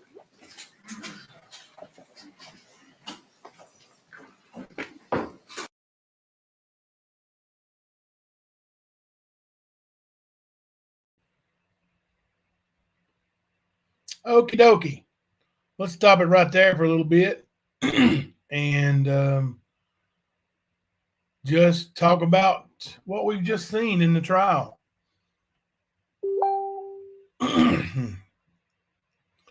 So we just heard from the medical examiner, right? Well, look at who's here. Ernie's in the chat. Ernie, is that really you? People said you shot yourself last night. I guess you made it through it. Anyway, let's chat about let's chat about what we just saw. We've watched a little bit over an hour here, I think. Oh goodness, maybe an hour and a half close to it. Let's talk about what we've seen. Some pretty serious testimony, right? Put a 1 up in the chat if you think this is some amazing real life testimony, that just is shocking. Is Ziggy here? Hello, Ziggy. I won't tell y'all, I snuck over while we were watching the trial and put in Ziggy's chat. When you guys get done, come over here and watch the trial with us. I have no shame. Ziggy Raid, we love it. We love it. Ziggy is a friend of the stand, and I appreciate her friendship. Everybody don't like Ziggy. Everybody don't like me either. So it is what it is. And that's okay, right? That's okay. You can like who you want to like, and you can be mad at who you want to be mad at. There's some people who are losing a lot of respect with the way they act, and that is what it is. We won't go there right now, though. We're going to talk about, excuse me. We're going to talk about the trial, what we've seen. Who wants to lead out with a question or a comment? There was something, we did have a big fight today. Yeah. Yeah. Jamie don't want this, but anyway, who wants to lead out? Now I know one thing that stood out to me was the part to where, and I don't think everybody has seen the whole trial or they would have said it. People keep saying what was done to Mr. King couldn't have been done by one person. Even I said it. But we just heard the medical examiner, and I'm going to be honest with you, that's the first time I've listened to that medical examiner from start to finish, because my eardrums hurt trying to listen to that crap. Like that right in the phone and screaming, like wasn't screaming, but it was get out of here, Jamie. Nobody wants you big in here, you big fat punk. Oh, everybody say hello to Jamie, the predator. That's what you are, right, Jamie? That's what you are. That's what your name says you are. Anyway, we're just going to ignore old Jamie because everybody saw what a coward he is. He's a big coward. And we're going to talk about the trial. Jamie will stream it later and call it his content because he don't have any. But let's move on. Anyway, like I said, first time I heard and next time Jamie posts, y'all just block him. You can block him now if you want to. He don't need to be here anyway. I got you, 616 Love. You guys just block that big old troll anyway. But anybody that misbehaves, just go ahead and kick them out and block them. As long as they're being respectful, I don't care who they are. Let them stay. When they start being disrespectful, they got to go. So anyway, what I'm saying is, people saying that no way somebody the size of Shelby Shell could have done that by themselves. But now that I hear the medical examiner say that Ronnie King had a brain injury, he was smashed in the head, right? Smashed in the head. You knock somebody out, you can tie them up, duct tape them, zip tie them, whatever you want to do, right? Right? I mean, you knock somebody unconscious, and to have a brain injury, the man was unconscious. For him to have a brain injury, he's unconscious. Danny Mitchell, Prayer Garden probably has it coming. To be honest with you, she's no better than Jamie in my book.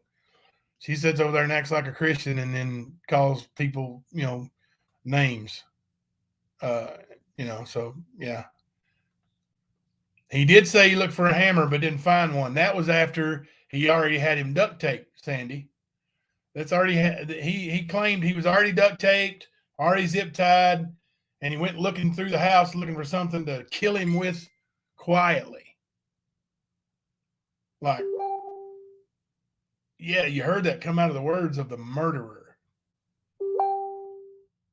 the convicted murderer, the plea guilty murderer.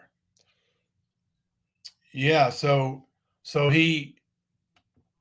King had a head injury, brain injury.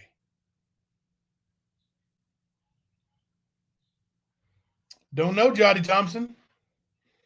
From what the medical examiner says, when the bullet goes in the right side of his head. So if there's somebody facing him, on top of him, and they're left-handed, shoot him in that right side of the head, right? Guess who's left-handed? Shelby Shell. Shelby Shell's left-handed. Ding, ding, ding. Okay. Anyway, moving on. And I don't know why the prosecution didn't bring this up. I don't know why it wasn't said in the closing arguments. In my opinion, the prosecution failed. The defense did a much better job. The defense did a much better job in closing arguments and making other people look involved, specifically Ernie. Like, they really, really put Ernie on trial. And they did a hell of a job, especially with all the lies coming from Ernie's family and Shelby's family. And to hear them tell it, Shelby's an angel and Ernie's the devil.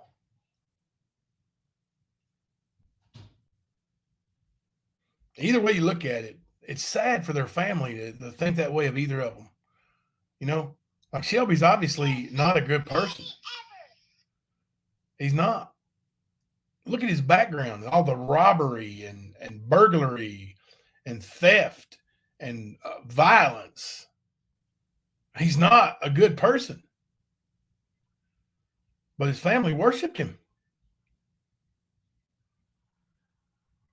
I'm going to be honest with you. I don't know if Ernie's still in the chat or not, but Ernie kind of worshiped him. That's all he ever talked about was his brother Shelby Lee. Shelby Lee this, Shelby Lee that. He thought the world of him. The whole family did. The whole family did. Gwen Jenkins, I'm hoping he didn't suffer as well. But looking at those crime scene photos,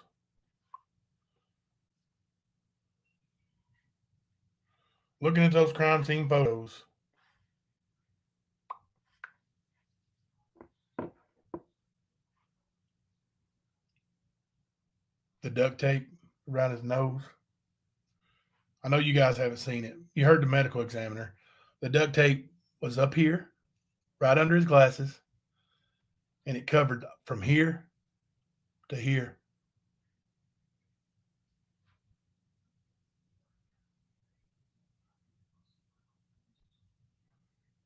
It was a vicious, vicious murder. Anyway, let's go on back to the arson investigator. What do you guys make? You guys send me some stuff here. Let's talk about it. What do you guys make of 4 separate fires? Now, all of them burned out. All of them burned out. What do you guys make of the 4 separate fires? Now, Shelby said he went back and tried to destroy evidence. Tried to get rid of DNA, tried to get rid of fingerprints. There were no fingerprints. There were no fingerprints.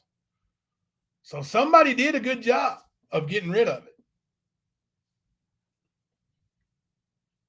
Mama C is a pretty good house cleaner. I don't think she could clean my room good enough, my office good enough to get rid of all the fingerprints.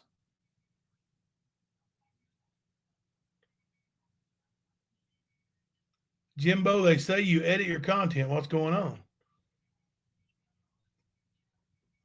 I'll tell you what's going on. Originally, I didn't have the equipment, so I had to set up on my son's computer, set up a tripod with my phone and record in 2-minute segments because it's an iPhone.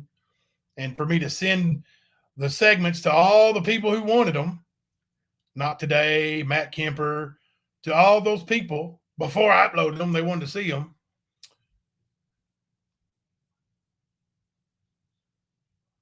Block Jimbo there, guys. Jimbo. Block that fool. Delete them and block them. No need in having a fool like that in here. I lose my train of thought when these fools come in here, and I'm sorry for that. But they're trying to distract me from telling the truth because they don't want the truth out, including big old Berry Hill, big old Bunny Hill don't want me to tell the truth. Why is that, Bunny Hill? Why don't you want the truth coming out, Bunny Hill? You're afraid it's going to hurt you, Buddy Kemper, because he's a liar. Anyway, they said, because I had 2-minute segments and I left out like the bench conferences and stuff that I thought didn't matter. But now I've got the whole damn thing uploaded. Every bench conference, some of the jury selection, all of it. So nothing's edited out except for the crime scene photos of Ronnie King. And I'm not going to do his family that way. I'm not going to do it. Pretty sure it would be against the YouTube terms of service because he wasn't wearing any clothes. Well, he was wearing a shirt that was burnt, singed into his body. But from here down to his ankles, no clothes. Hey, Ziggy, how are you? But we're going to go over the whole trial. We started at the beginning, and I think my playlist did pretty well now. What you got? Because that was like 3 or 4 videos that played right in a row. What do you guys think about that? Did it go okay? Put a 1 in the chat if it went pretty good without me having to stop and look for videos. Like it was terrible last night.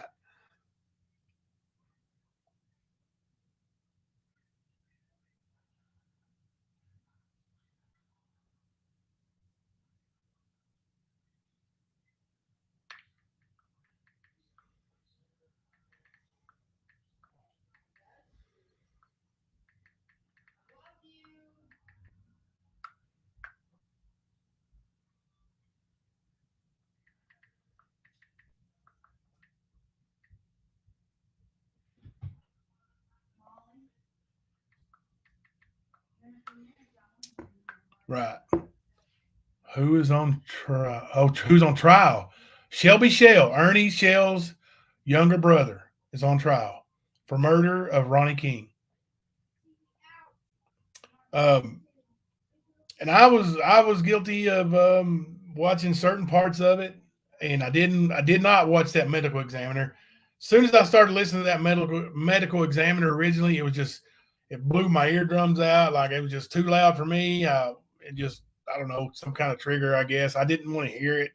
It was just loud. I didn't even think it mattered because I'd heard stuff about, the I'd heard stuff about the crime scene, and that was enough for me. It was ugly anyway. But listening to that medical examiner makes me think all these people, including myself, and I'm telling you, I've already had to say I was wrong a couple of times during this trial, and I probably will again. But when I'm wrong, I say I'm wrong. When I make a mistake, I own it. Um, you know, um, like they're making a big deal because Shelby called me from jail after he was arrested, and I made the statement, I haven't seen or talked to Shelby Shell since he was arrested. I forgot. Obviously, I did. They got the transcripts of it.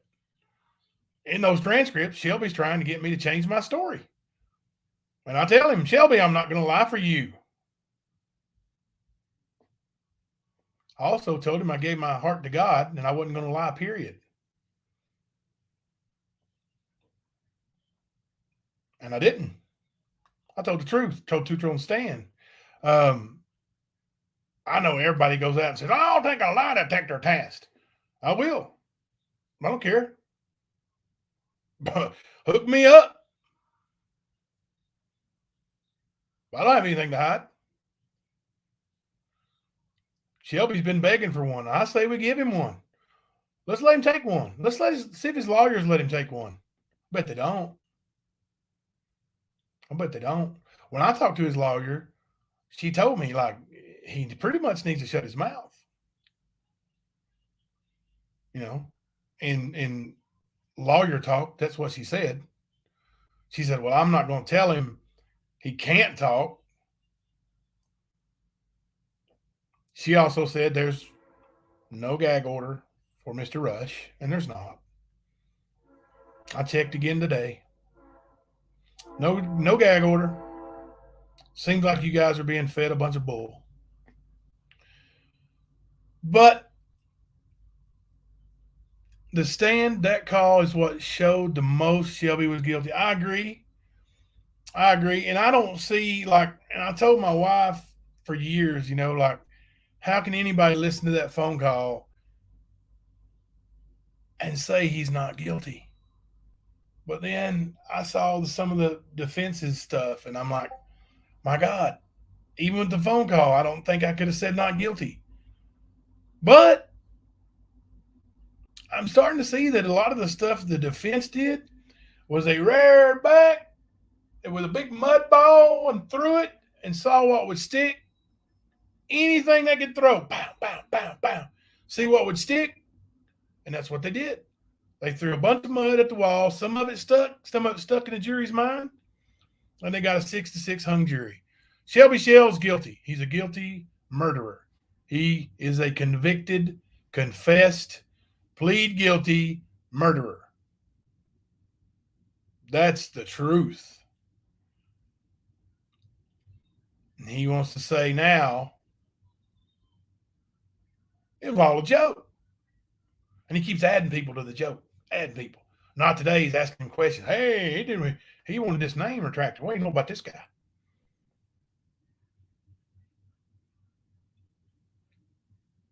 They all want to just, throw stuff out and run with it because, hey, it gets them some viewers. It gets them that little number right up here in the corner right here. Little number, little eyeball right there, and a little number. That's what they're looking for. No, Jotty Thompson, he did not testify. Shelby didn't testify because the prosecution would have ripped him apart. He did, after he was Mirandized, he spoke to WYMT. And he was busted in lies. He told WYMT, that's the Mountain News Station here, I was at work, Shelby Shell said. How could I be at work and in Everett's at the same time? I can't be in two places at the same time. That's a direct quote from Shelby Shell. That's what he told WYMT. Guess what, old Shep? They played that during your trial. Then he told Detective Cornett, well, I was really playing bingo with my wife. So Detective Cornett went and checked. He wasn't playing bingo. Video at the bingo hall said otherwise.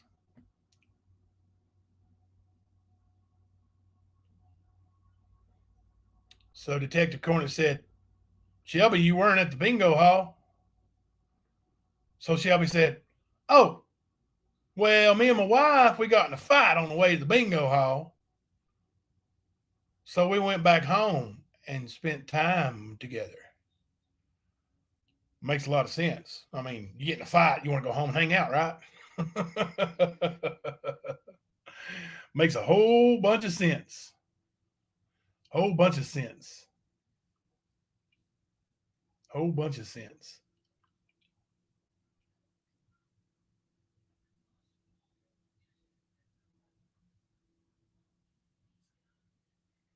Shelby was caught in lie after lie after lie after lie after lie.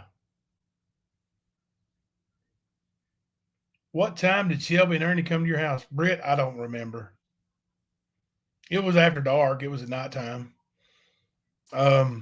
When Shelby left my house, Ernie took him wherever he took him, to his car, to his girlfriend, to his wife, wherever. Ernie came back to my house and we went to the state police barracks together and told him what Shelby just told us. When we got there, it was actually no longer, I think, the 24th. I think it was actually the 25th. So it was, around midnight when we got up there, maybe a little later.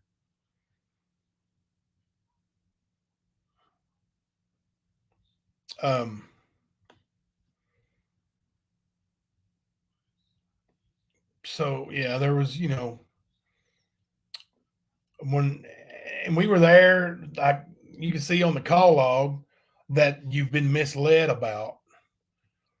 You can see on that call log that Ernie tried to call Shelby at like 3:15 a.m., something like that. Didn't work. So after that, I mean, I talked to Detective Cornett myself, and I was like, I can probably get him to, tell me what he said tonight again tomorrow, and I'll just record it for you. And Detective Cornett said, you don't mind doing that? And I said, no, I don't mind doing that. Not at all. I felt it's my duty. The man's killing people, right?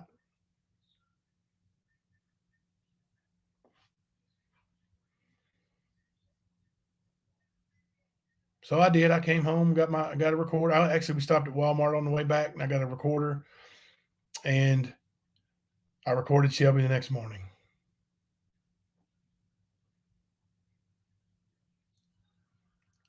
Yes, Britt, I believe the doctor did say that the Ronnie King was deceased between 8 p.m. and 10 a.m. That's a whole lot of time. I'm missing some questions here. Jody said, Jimbo, if Shelby hadn't changed his plea to guilty, could he have been found not guilty? I don't think so. I think if there would have been another trial, the prosecution would have had a chance to actually look into all these bullshit claims that the defense made and prove them wrong, because they didn't have any response to them. But they would have checked them, they would have vetted them, and they would have proved them wrong. And then Shelby would have been found guilty beyond a reasonable doubt. Shelby never showed any remorse, Gwen Jenkins. He still doesn't. Jimbo, can I ask why you believe Ernie was involved in the cover-up? Because of the car. Because of the car. Because of the car. And I'm going to challenge you when we get to this part of the trial, I'm going to challenge you all, and I'm going to challenge myself. What I'm going to do is go get a picture of that model vehicle that year, and I'm going to get in that color. I'm going to show it to you, and I'm going to ask you if you see that vehicle in that video, and if so, I'm going to ask you what the timestamp is because we're going to be watching it together. So I want you to look for it, and you tell me, and we'll make an informed, educated opinion together. If I'm wrong, I will apologize. If that car is not clear as a bell, and I haven't went back and looked at it, I went by the defense and what they said. They presented to the jury, so I thought, man, that's got to be true. But damn, I'm seeing now that it don't have to be true. The defense just tells the jury anything. Jenny Penny, more than you can ever imagine in your life. I was nervous, scared. I mean, and I've considered myself a tough man, especially back then. Big, strong, country boy. But yes, I was scared absolutely out of my wits. I was scared to death. I did not want him coming down to my house with a gun with the intention on killing people. I am so glad they were able to get him and arrest him and find him. I was actually on the phone with him when they got him.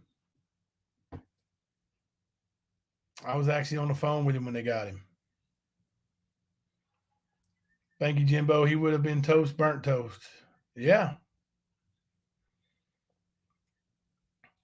It is very sad, Becca. It's very sad.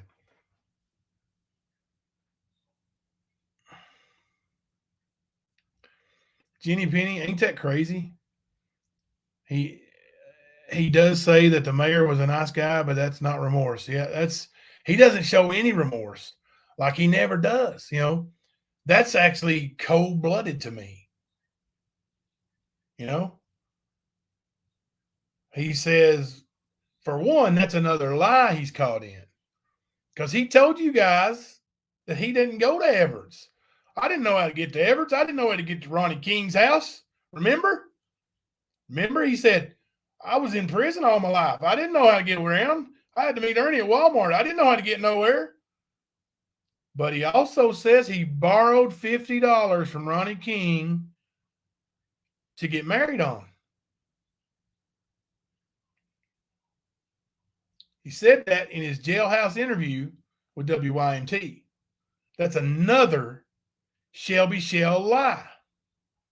They're all over the place. We're just getting started.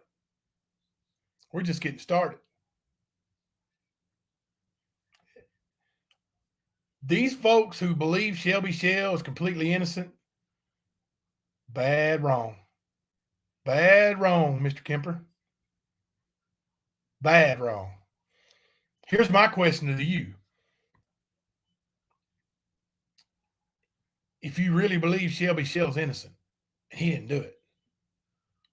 Shelby gets out of prison. Would you invite him over? Would you have him at your house, stay for a while? Would you?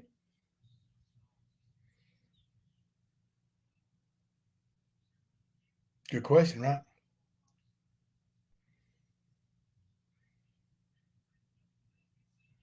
Your boy Roy. Boy, he says Ernie's short. I bet he had to sit on a pillow to drive. Was the family afraid of Shelby? No, they weren't. They worship Shelby. They still do, every one of them. Every one of them.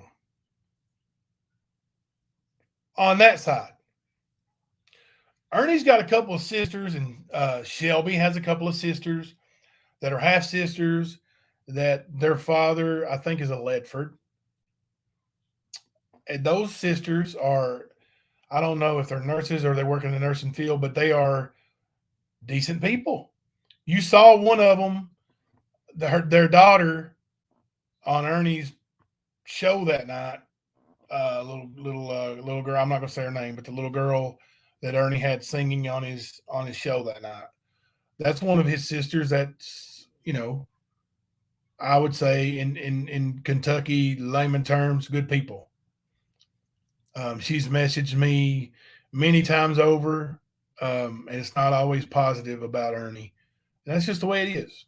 Um,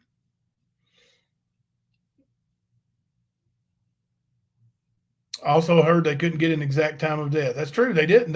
We heard that tonight from the medical examiner. It was from 8 p.m. to 10 a.m. Couldn't say when.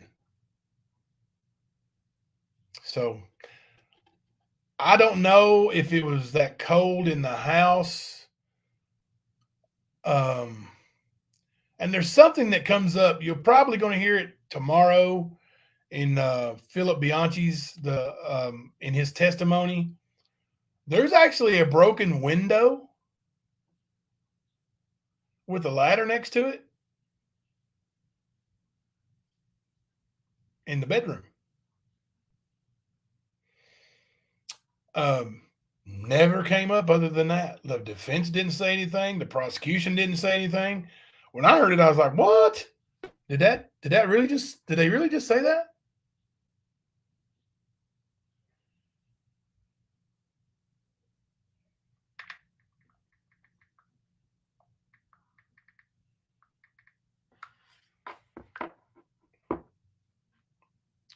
So, somebody say good night. Did I miss some? Oh, good night, Gwen. Good night. Thank you for hanging out with us. There was that was surprising to me, but that was in February, right? So it's probably pretty cold up there in Everett's in the mountains of eastern Kentucky. I'd say it was pretty cold. My birthday was the 19th. This happened either on the 17th, 18th. So my birthday was the 19th. It's always frigid on my birthday. It's always frigid. So if there was a busted out window, it was likely pretty cold in the house, and that would affect the body temperature, I think. So I don't know. I mean, I'm believe me, I'm definitely not a medical examiner expert of any kind whatsoever. But I did stay holiday. I did stay at a Holiday Inn Express once.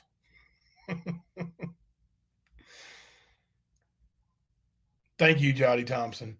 And that's what I told Jason Ludwig. I'd do it again. Right now, right this minute, I'd do it again. Now, with all this backlash I'm getting now, I'm starting to wonder, man, was it worth it? Shelby told me and Ernie that night that he was going to rob people the next day. Asked us to tell him the names and addresses of any rich people we know that we wouldn't mind seeing getting robbed.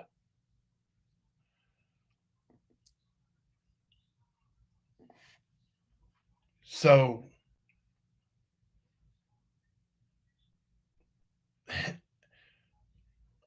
I don't know if we actually saved anybody's life. I'm not going to go with that story that Ernie says, us stop the savage line and all that stuff. And I don't believe Shelby's a serial killer. I think he killed Ronnie King.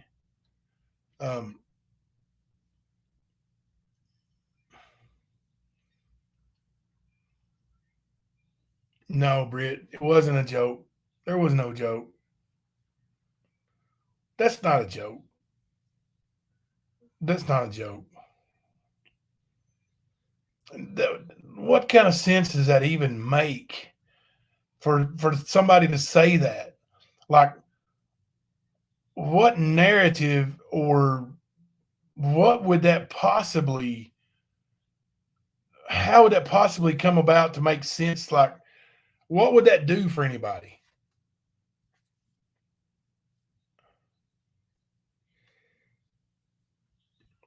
Jenny Penny, the parts where he talks about the mayor in those calls, those parts made my skin crawl. Me too.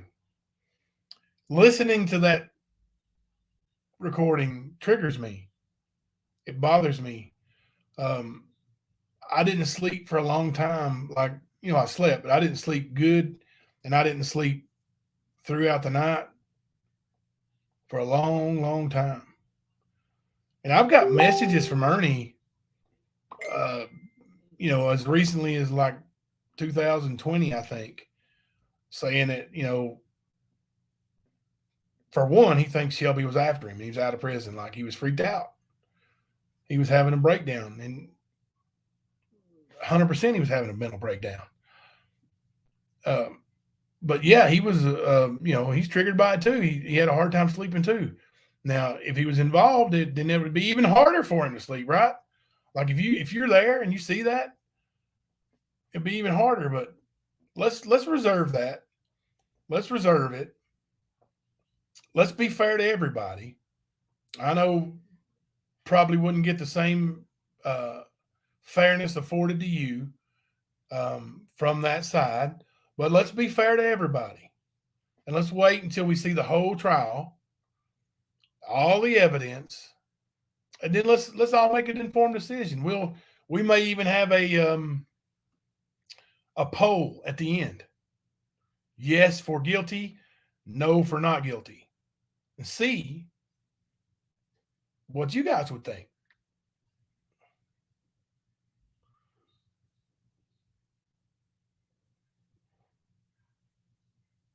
I have unregistered guns. I still have unregistered guns. What does that matter? Who said that? James Holland? He cannot get the gun from evidence because it's not his. No, because it's evidence in a murder and it's always going to be. What does it matter? I mean, I told Detective Cornett the night I told him I thought Shelby had my gun that I didn't want the damn thing back. If it's used in a murder, I don't want it. Are you a troll, Mr. Holland? Seems like you might be a troll. Put a one in chat if you think old Mr. Holland might be a troll. I'm going to miss a bunch of chat by doing that. Let me throw up Jenny Penny's question here. But why would there be a busted window and ladder if the sister of the mayor said Kevin Dixon was at the door?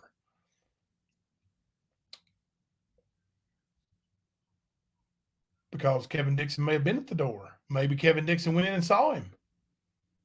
Maybe Kevin Dixon saw him and did whatever he was there to do and left. Possible. I mean, they don't know the time of death between 8 p.m. at night, 10 a.m. in the morning. So maybe Kevin Dixon stopped by like Mr. King was expecting. He was expecting Kevin Dixon. Banner B, you did the right thing. They just hate Ernie so much they are willing to befriend his murderer brother to help rag on Ernie more. Maybe Ernie did have a bad in it. I don't know what you mean. A hand in it, but I bet you meant hand. Maybe he did. I would have thought, I would have caught that, but yes, who knows? Trial was 2019. The murder was in 2013. They put it off and put it off and put it off and put it off and put it off and put it off and put it off and put it off. If you were paying attention yesterday, they tried to put it off to begin this trial. Remember, the judge said this case is snake bit from the beginning. Yeah. I've got at least 3 guns in there that are not registered right now. I bought off people that, friends of mine, family of mine, and no, they're not registered to me. They're registered. They're just not registered to me. And if it were a crime to have an unregistered gun, don't you think they would have brought some charges on me when I told them that was my gun and it wasn't registered? Think about it. But I'm pretty sure you're a troll. Survey says you're a troll.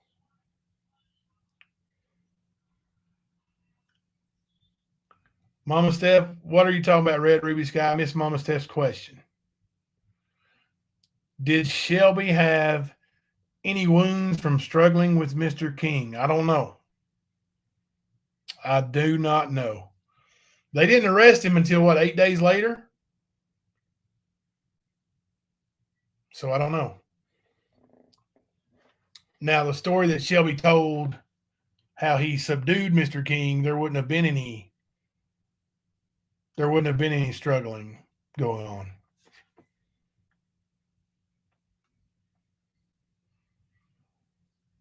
Oh, thank you, Melinda. Thank you. Welcome in.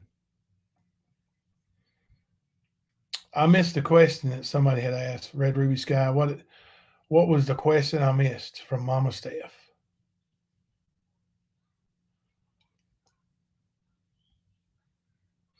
There's a lot of questions that need to be answered. Obviously, they're not all answered. They're not. What took it so long to go to trial? The defense kept putting it off, and I think they did it for a reason. I know my health was talked about some, and they wanted to depose me in case I wasn't around when the trial actually took place, and the defense wouldn't have it. The defense wouldn't let it, wouldn't agree to it. So, and pretty much all I needed to do was, play the recording and say, yes, I was talking to Shelby Shell, and then point at Shelby Shell as the man who did it that I talked to in the corner. And I did. And that was it, pretty much. But they wouldn't let me do that. They wouldn't let me be deposed for that in case something happened to me. So yeah, the defense tried to put it off as much as they could because Shelby already had accrued prison time. Like as soon as he got arrested and was put in jail, he started acting like a fool. He took a shiv and held a guard hostage. So he was charged with kidnapping and got 10 years. So he had 10 years to serve. So they put the trial off as long as they could because Shelby was going to be in prison for that long anyway. So it wasn't like he was eager to get to trial. They were hoping something would happen to one of us or both of us, the key witnesses, before it went to trial. The defense is dirty, for sure. They did a good job, but they did it, in my opinion, unethically as hell.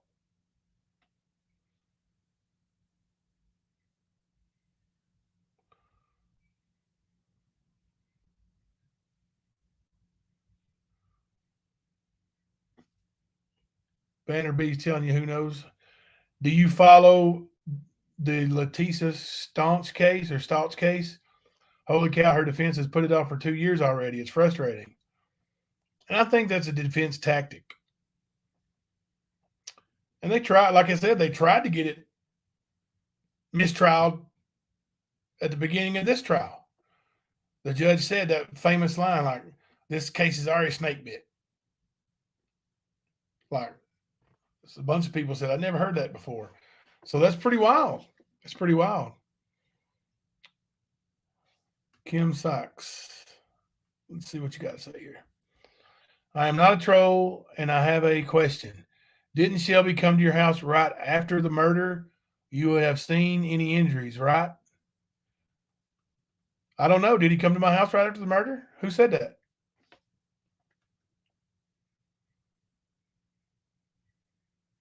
Who said that, Kim Sachs?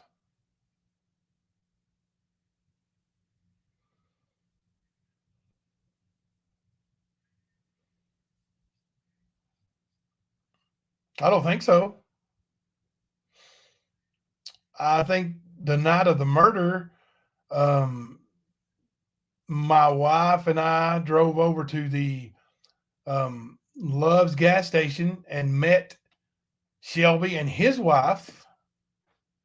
And my wife gave her a box of makeup to cover up her battered face where Shelby had beaten her senseless.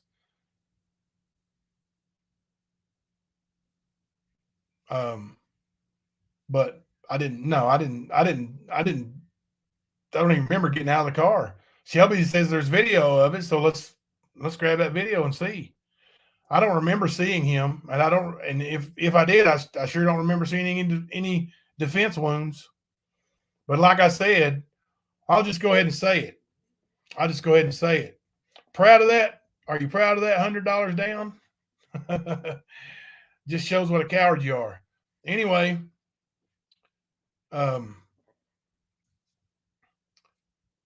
so no, but anyway, Shelby said that he told Ronnie King he was going to have sex with him.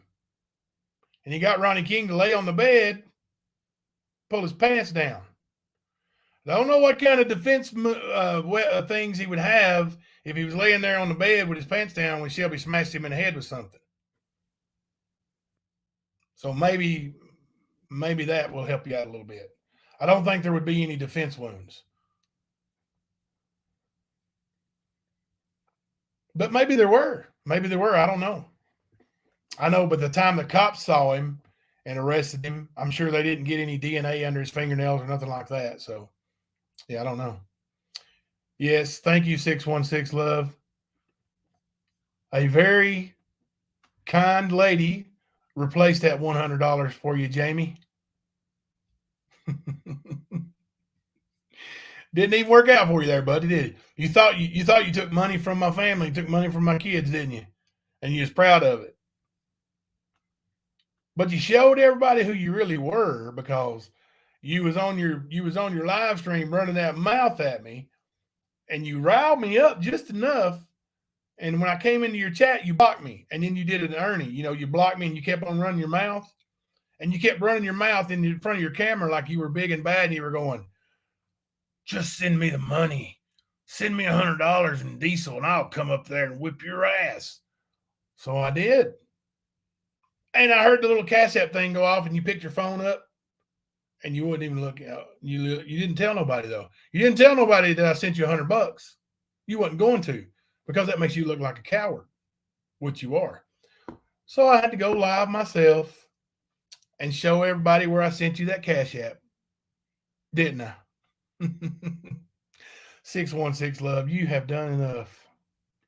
Thank you so much. I appreciate that so much. Goodness gracious.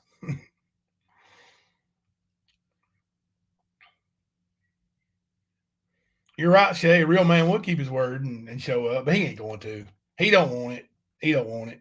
He knows what would happen. He wants to say he feels sorry for me and I'm going to sue. And he even said that last text did me in. He's going to sue me. He's going to come after me with the cops. That's big. That's the king of the streets talking all that mess. That's the king of the streets talking all that mess. Wonder what your biker friends think about you now, Jamie. What do your biker friends think about that?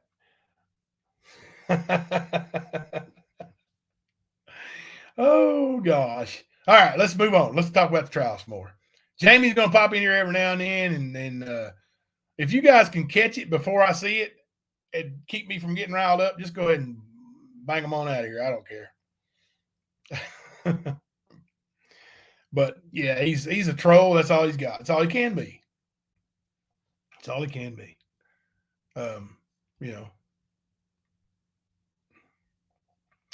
So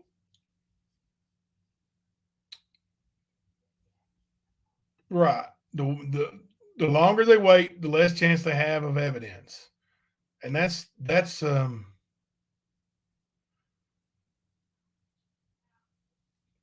fact, and the defense knows that.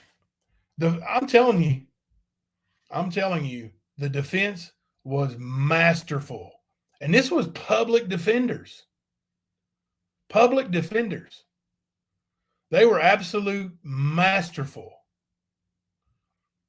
They showed this gay for pay website or something, showed that Ernie had a profile, but the prosecution never saw it until they showed it in trial. So the prosecution didn't have a chance to go look at the IP address, look at the address it was made from, and rebut it, or however they say it. What is it? I don't know. But they couldn't. So now we're left to wonder, did Ernie have a gay for pay profile on a website? I don't know. There was certainly a profile with Ernie's picture on it on lifeout.com. That can't be denied.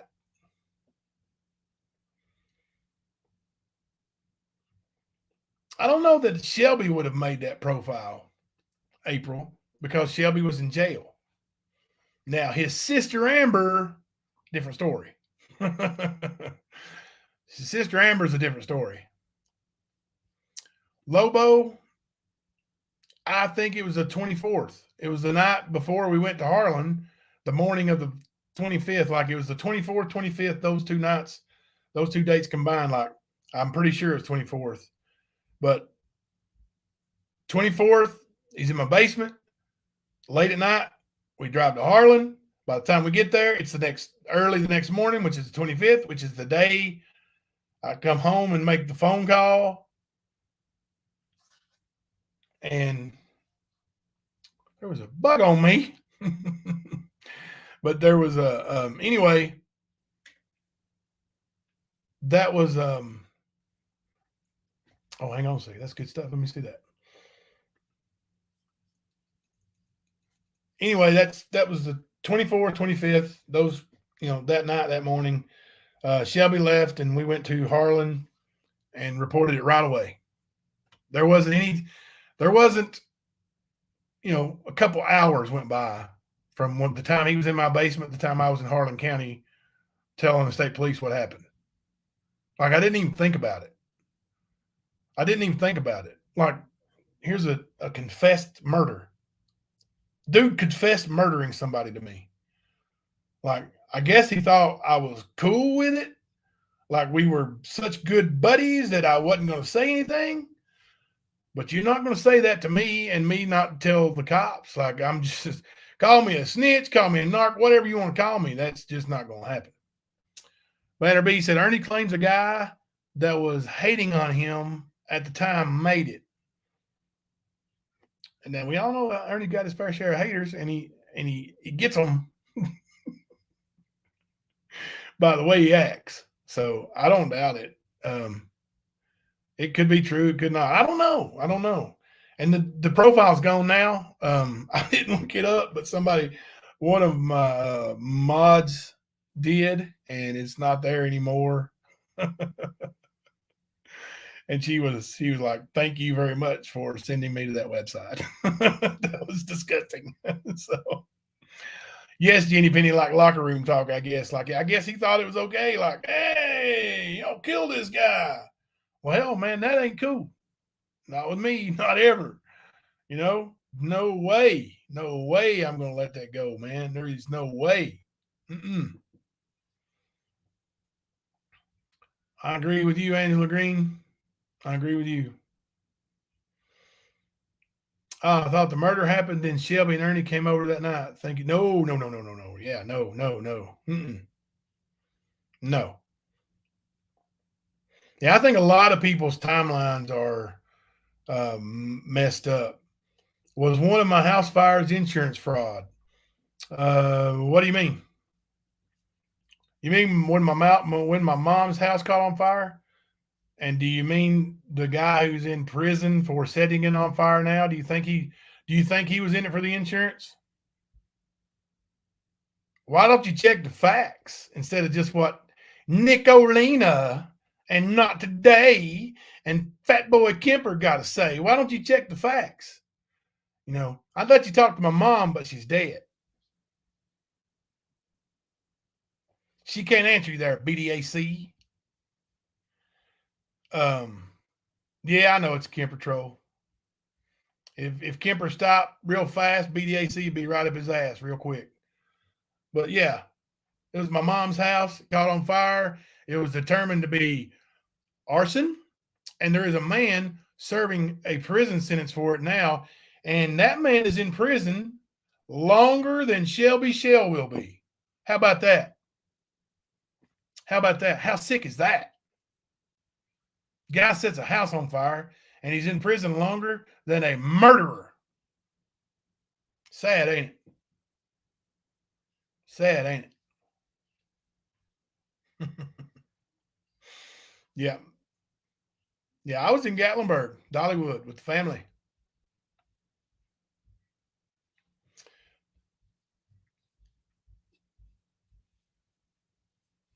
It's good stuff. It's good stuff. Love trolls. Love them. Love them when they come in here uninformed. They think they know everything because Kemper told them so. Oh, Kemper told them so. Kemper, not today. They told them so. But they don't want to dox. No, Jimbo. You keep threatening to dox me. I'm not going to dox you, you bunch of dumbasses. I should, but I'm not going to. It make me no better than you. Yeah, I saw BDAC up Jamie's butt. He's got plenty of room to fit up there. I reckon that thing's pretty loose. That's what the word is on the queen of the streets, though. Anyway.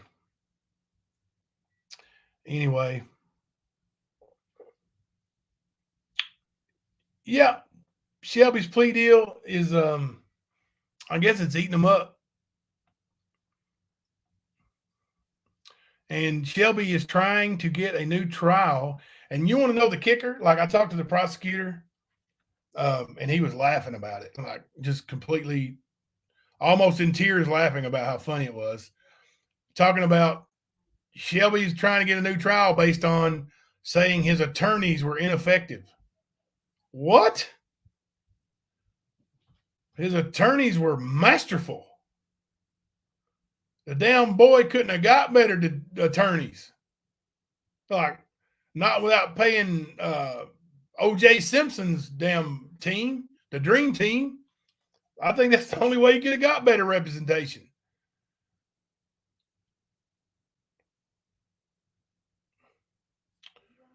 Sometimes it does, Jenny Penny. Sometimes it does. But they have to have an open mind, and then that guy don't. That guy don't. He blindly followed Ernie until Ernie got arrested. He was one of those ones who would, go down with the ship until Ernie got arrested. Now he's in love with Gamey Gummy Bunny Hill.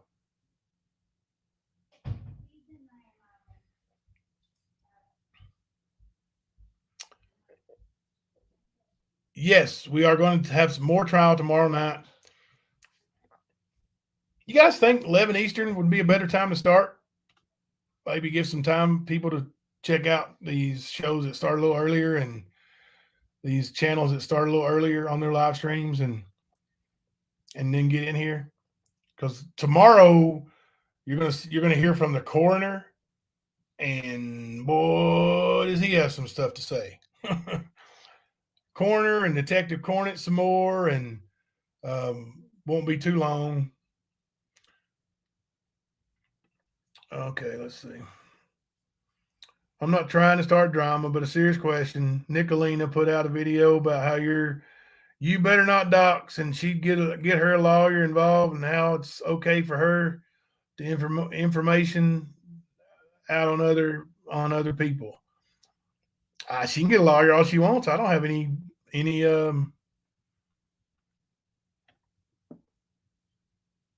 intentions on doxing her, but I got an email today. Somebody sent me all her information, like somebody else has already doxed her. I don't need to. So put that in your pipe and smoke it, 777. I know you're watching. Somebody record it for you. I don't need to dox you. People know who you are. So don't blame that on me. Same thing with you, not today. Don't blame it on me. I'm not the one.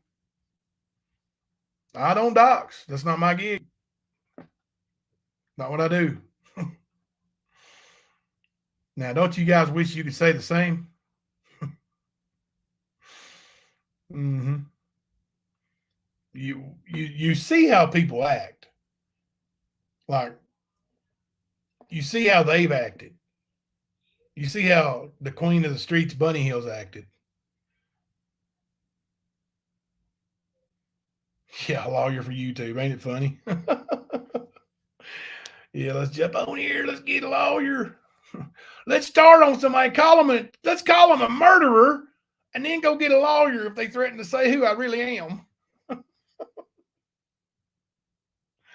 Okay, that makes a lot of sense.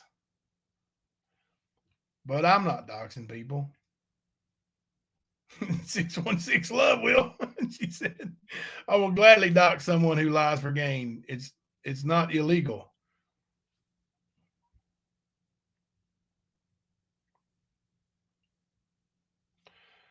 Does she call other people's jobs? Who knows? That's sad. That's sad.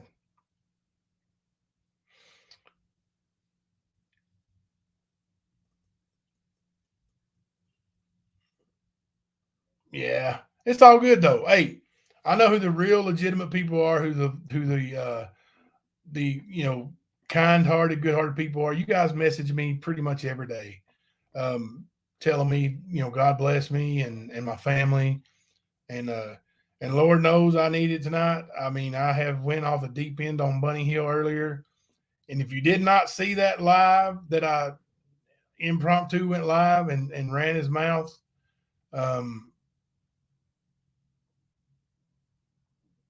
hang on a second. No, Lobo. Diamond Dallas Page doesn't know me. Never met him. And I wasn't.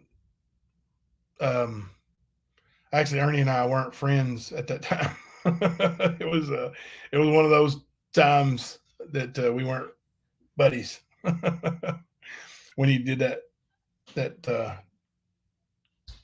wrestling event up there. But yeah, I mean, why do they, Kimber, not today, think they have more than what was said at the trial? I don't know. Because they got what Shelby says. Mr. Honesty. Mr. Honesty. Mr. Honesty. Like, you guys have seen that call log, right? Like, not today told me Ernie called Shelby 4 times to the tune of 16 minutes before I talked to him on confession day. And that was a bold-faced lie. Why did she lie about that? What was the point? To make me more mad at Ernie? To make me more hatred towards Ernie? Like I wasn't going at him hard enough? Or was it to make Shelby seem like he'd really been set up? You see, those phone calls don't exist. That's a lie. It's a bold-faced lie. Bold-faced lie. And she's got it posted on her community page, all the money she sent him. Hundreds of dollars. Why that? While we're questioning things. Why do that? Those phone calls were $3 a piece. It's what you said on the stand. Said they were $3 a piece. Why send him hundreds of dollars? You buying him commissary? I don't know. What are you doing here? Those JPays are 10 cents a piece. What's up? Why are we doing all that? Why are we sending hundreds and hundreds of dollars over there to Shelby in jail, in prison? While professing his innocence. Saying he was set up. And that makes a whole lot of sense for him being set up. It makes a whole lot of sense. Not.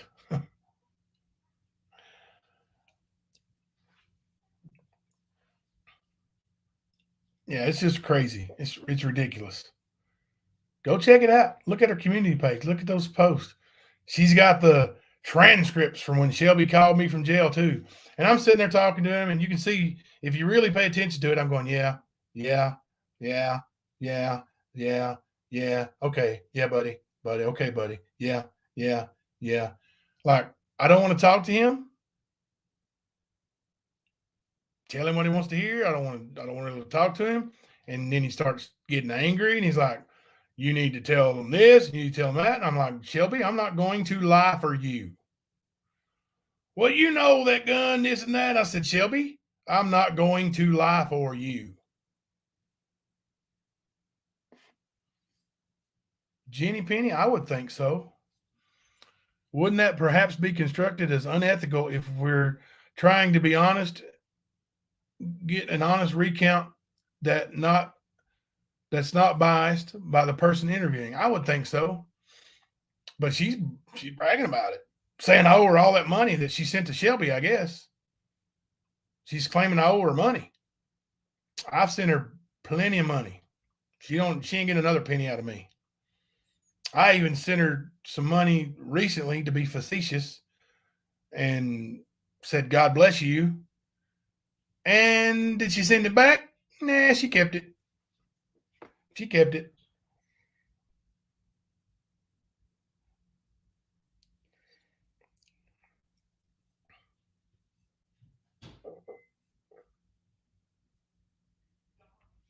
Yeah, that makes a whole lot of sense, don't it?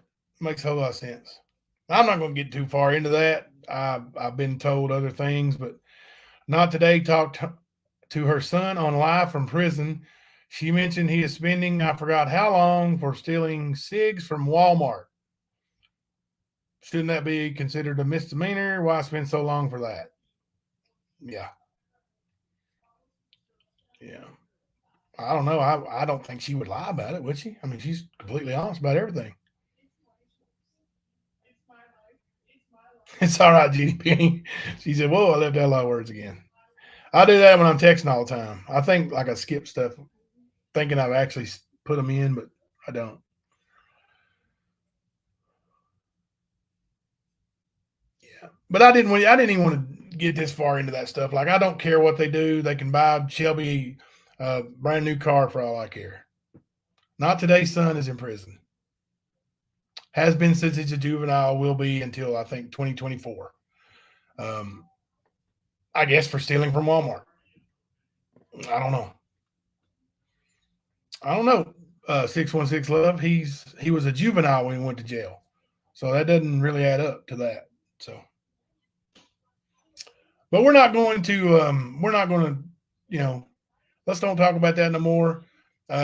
We covered the trial tonight. We're going to get right back to the trial tomorrow. And I'm going to ignore Bunny Hill tomorrow. He's going to go on and cuss and scream, talk about my wife some more tomorrow. But we all see what a real man he really is, and he showed his true colors. He's not going to show up on nobody because he's not really the king of the streets. He won't even show up when a crippled man sends him $100 to show up. So, but enjoy that 100, Jamie. Give it to your boyfriend, maybe. Oh, I'm sorry. You're a homophobe. I support gay people. My daughter's gay. I love her to death. My wife's bisexual. Love her to death. If any of you are gay or bisexual, more power to you. Thank you. Thank you for being here. Gay, straight, whatever. But we will see you guys tomorrow. Stick around for a second and listen to my new outro. It's the intro outro. I put it together. It's only like 40 some seconds long. You guys have a great night, and I appreciate every one of you. And hopefully we see more of you early tomorrow. Let's start at 11 o'clock tomorrow night. 11 o'clock Eastern time. I'll go ahead and set that up here in just a minute. Thank you. This is Jimbo, and I'm coming to you live from the stand.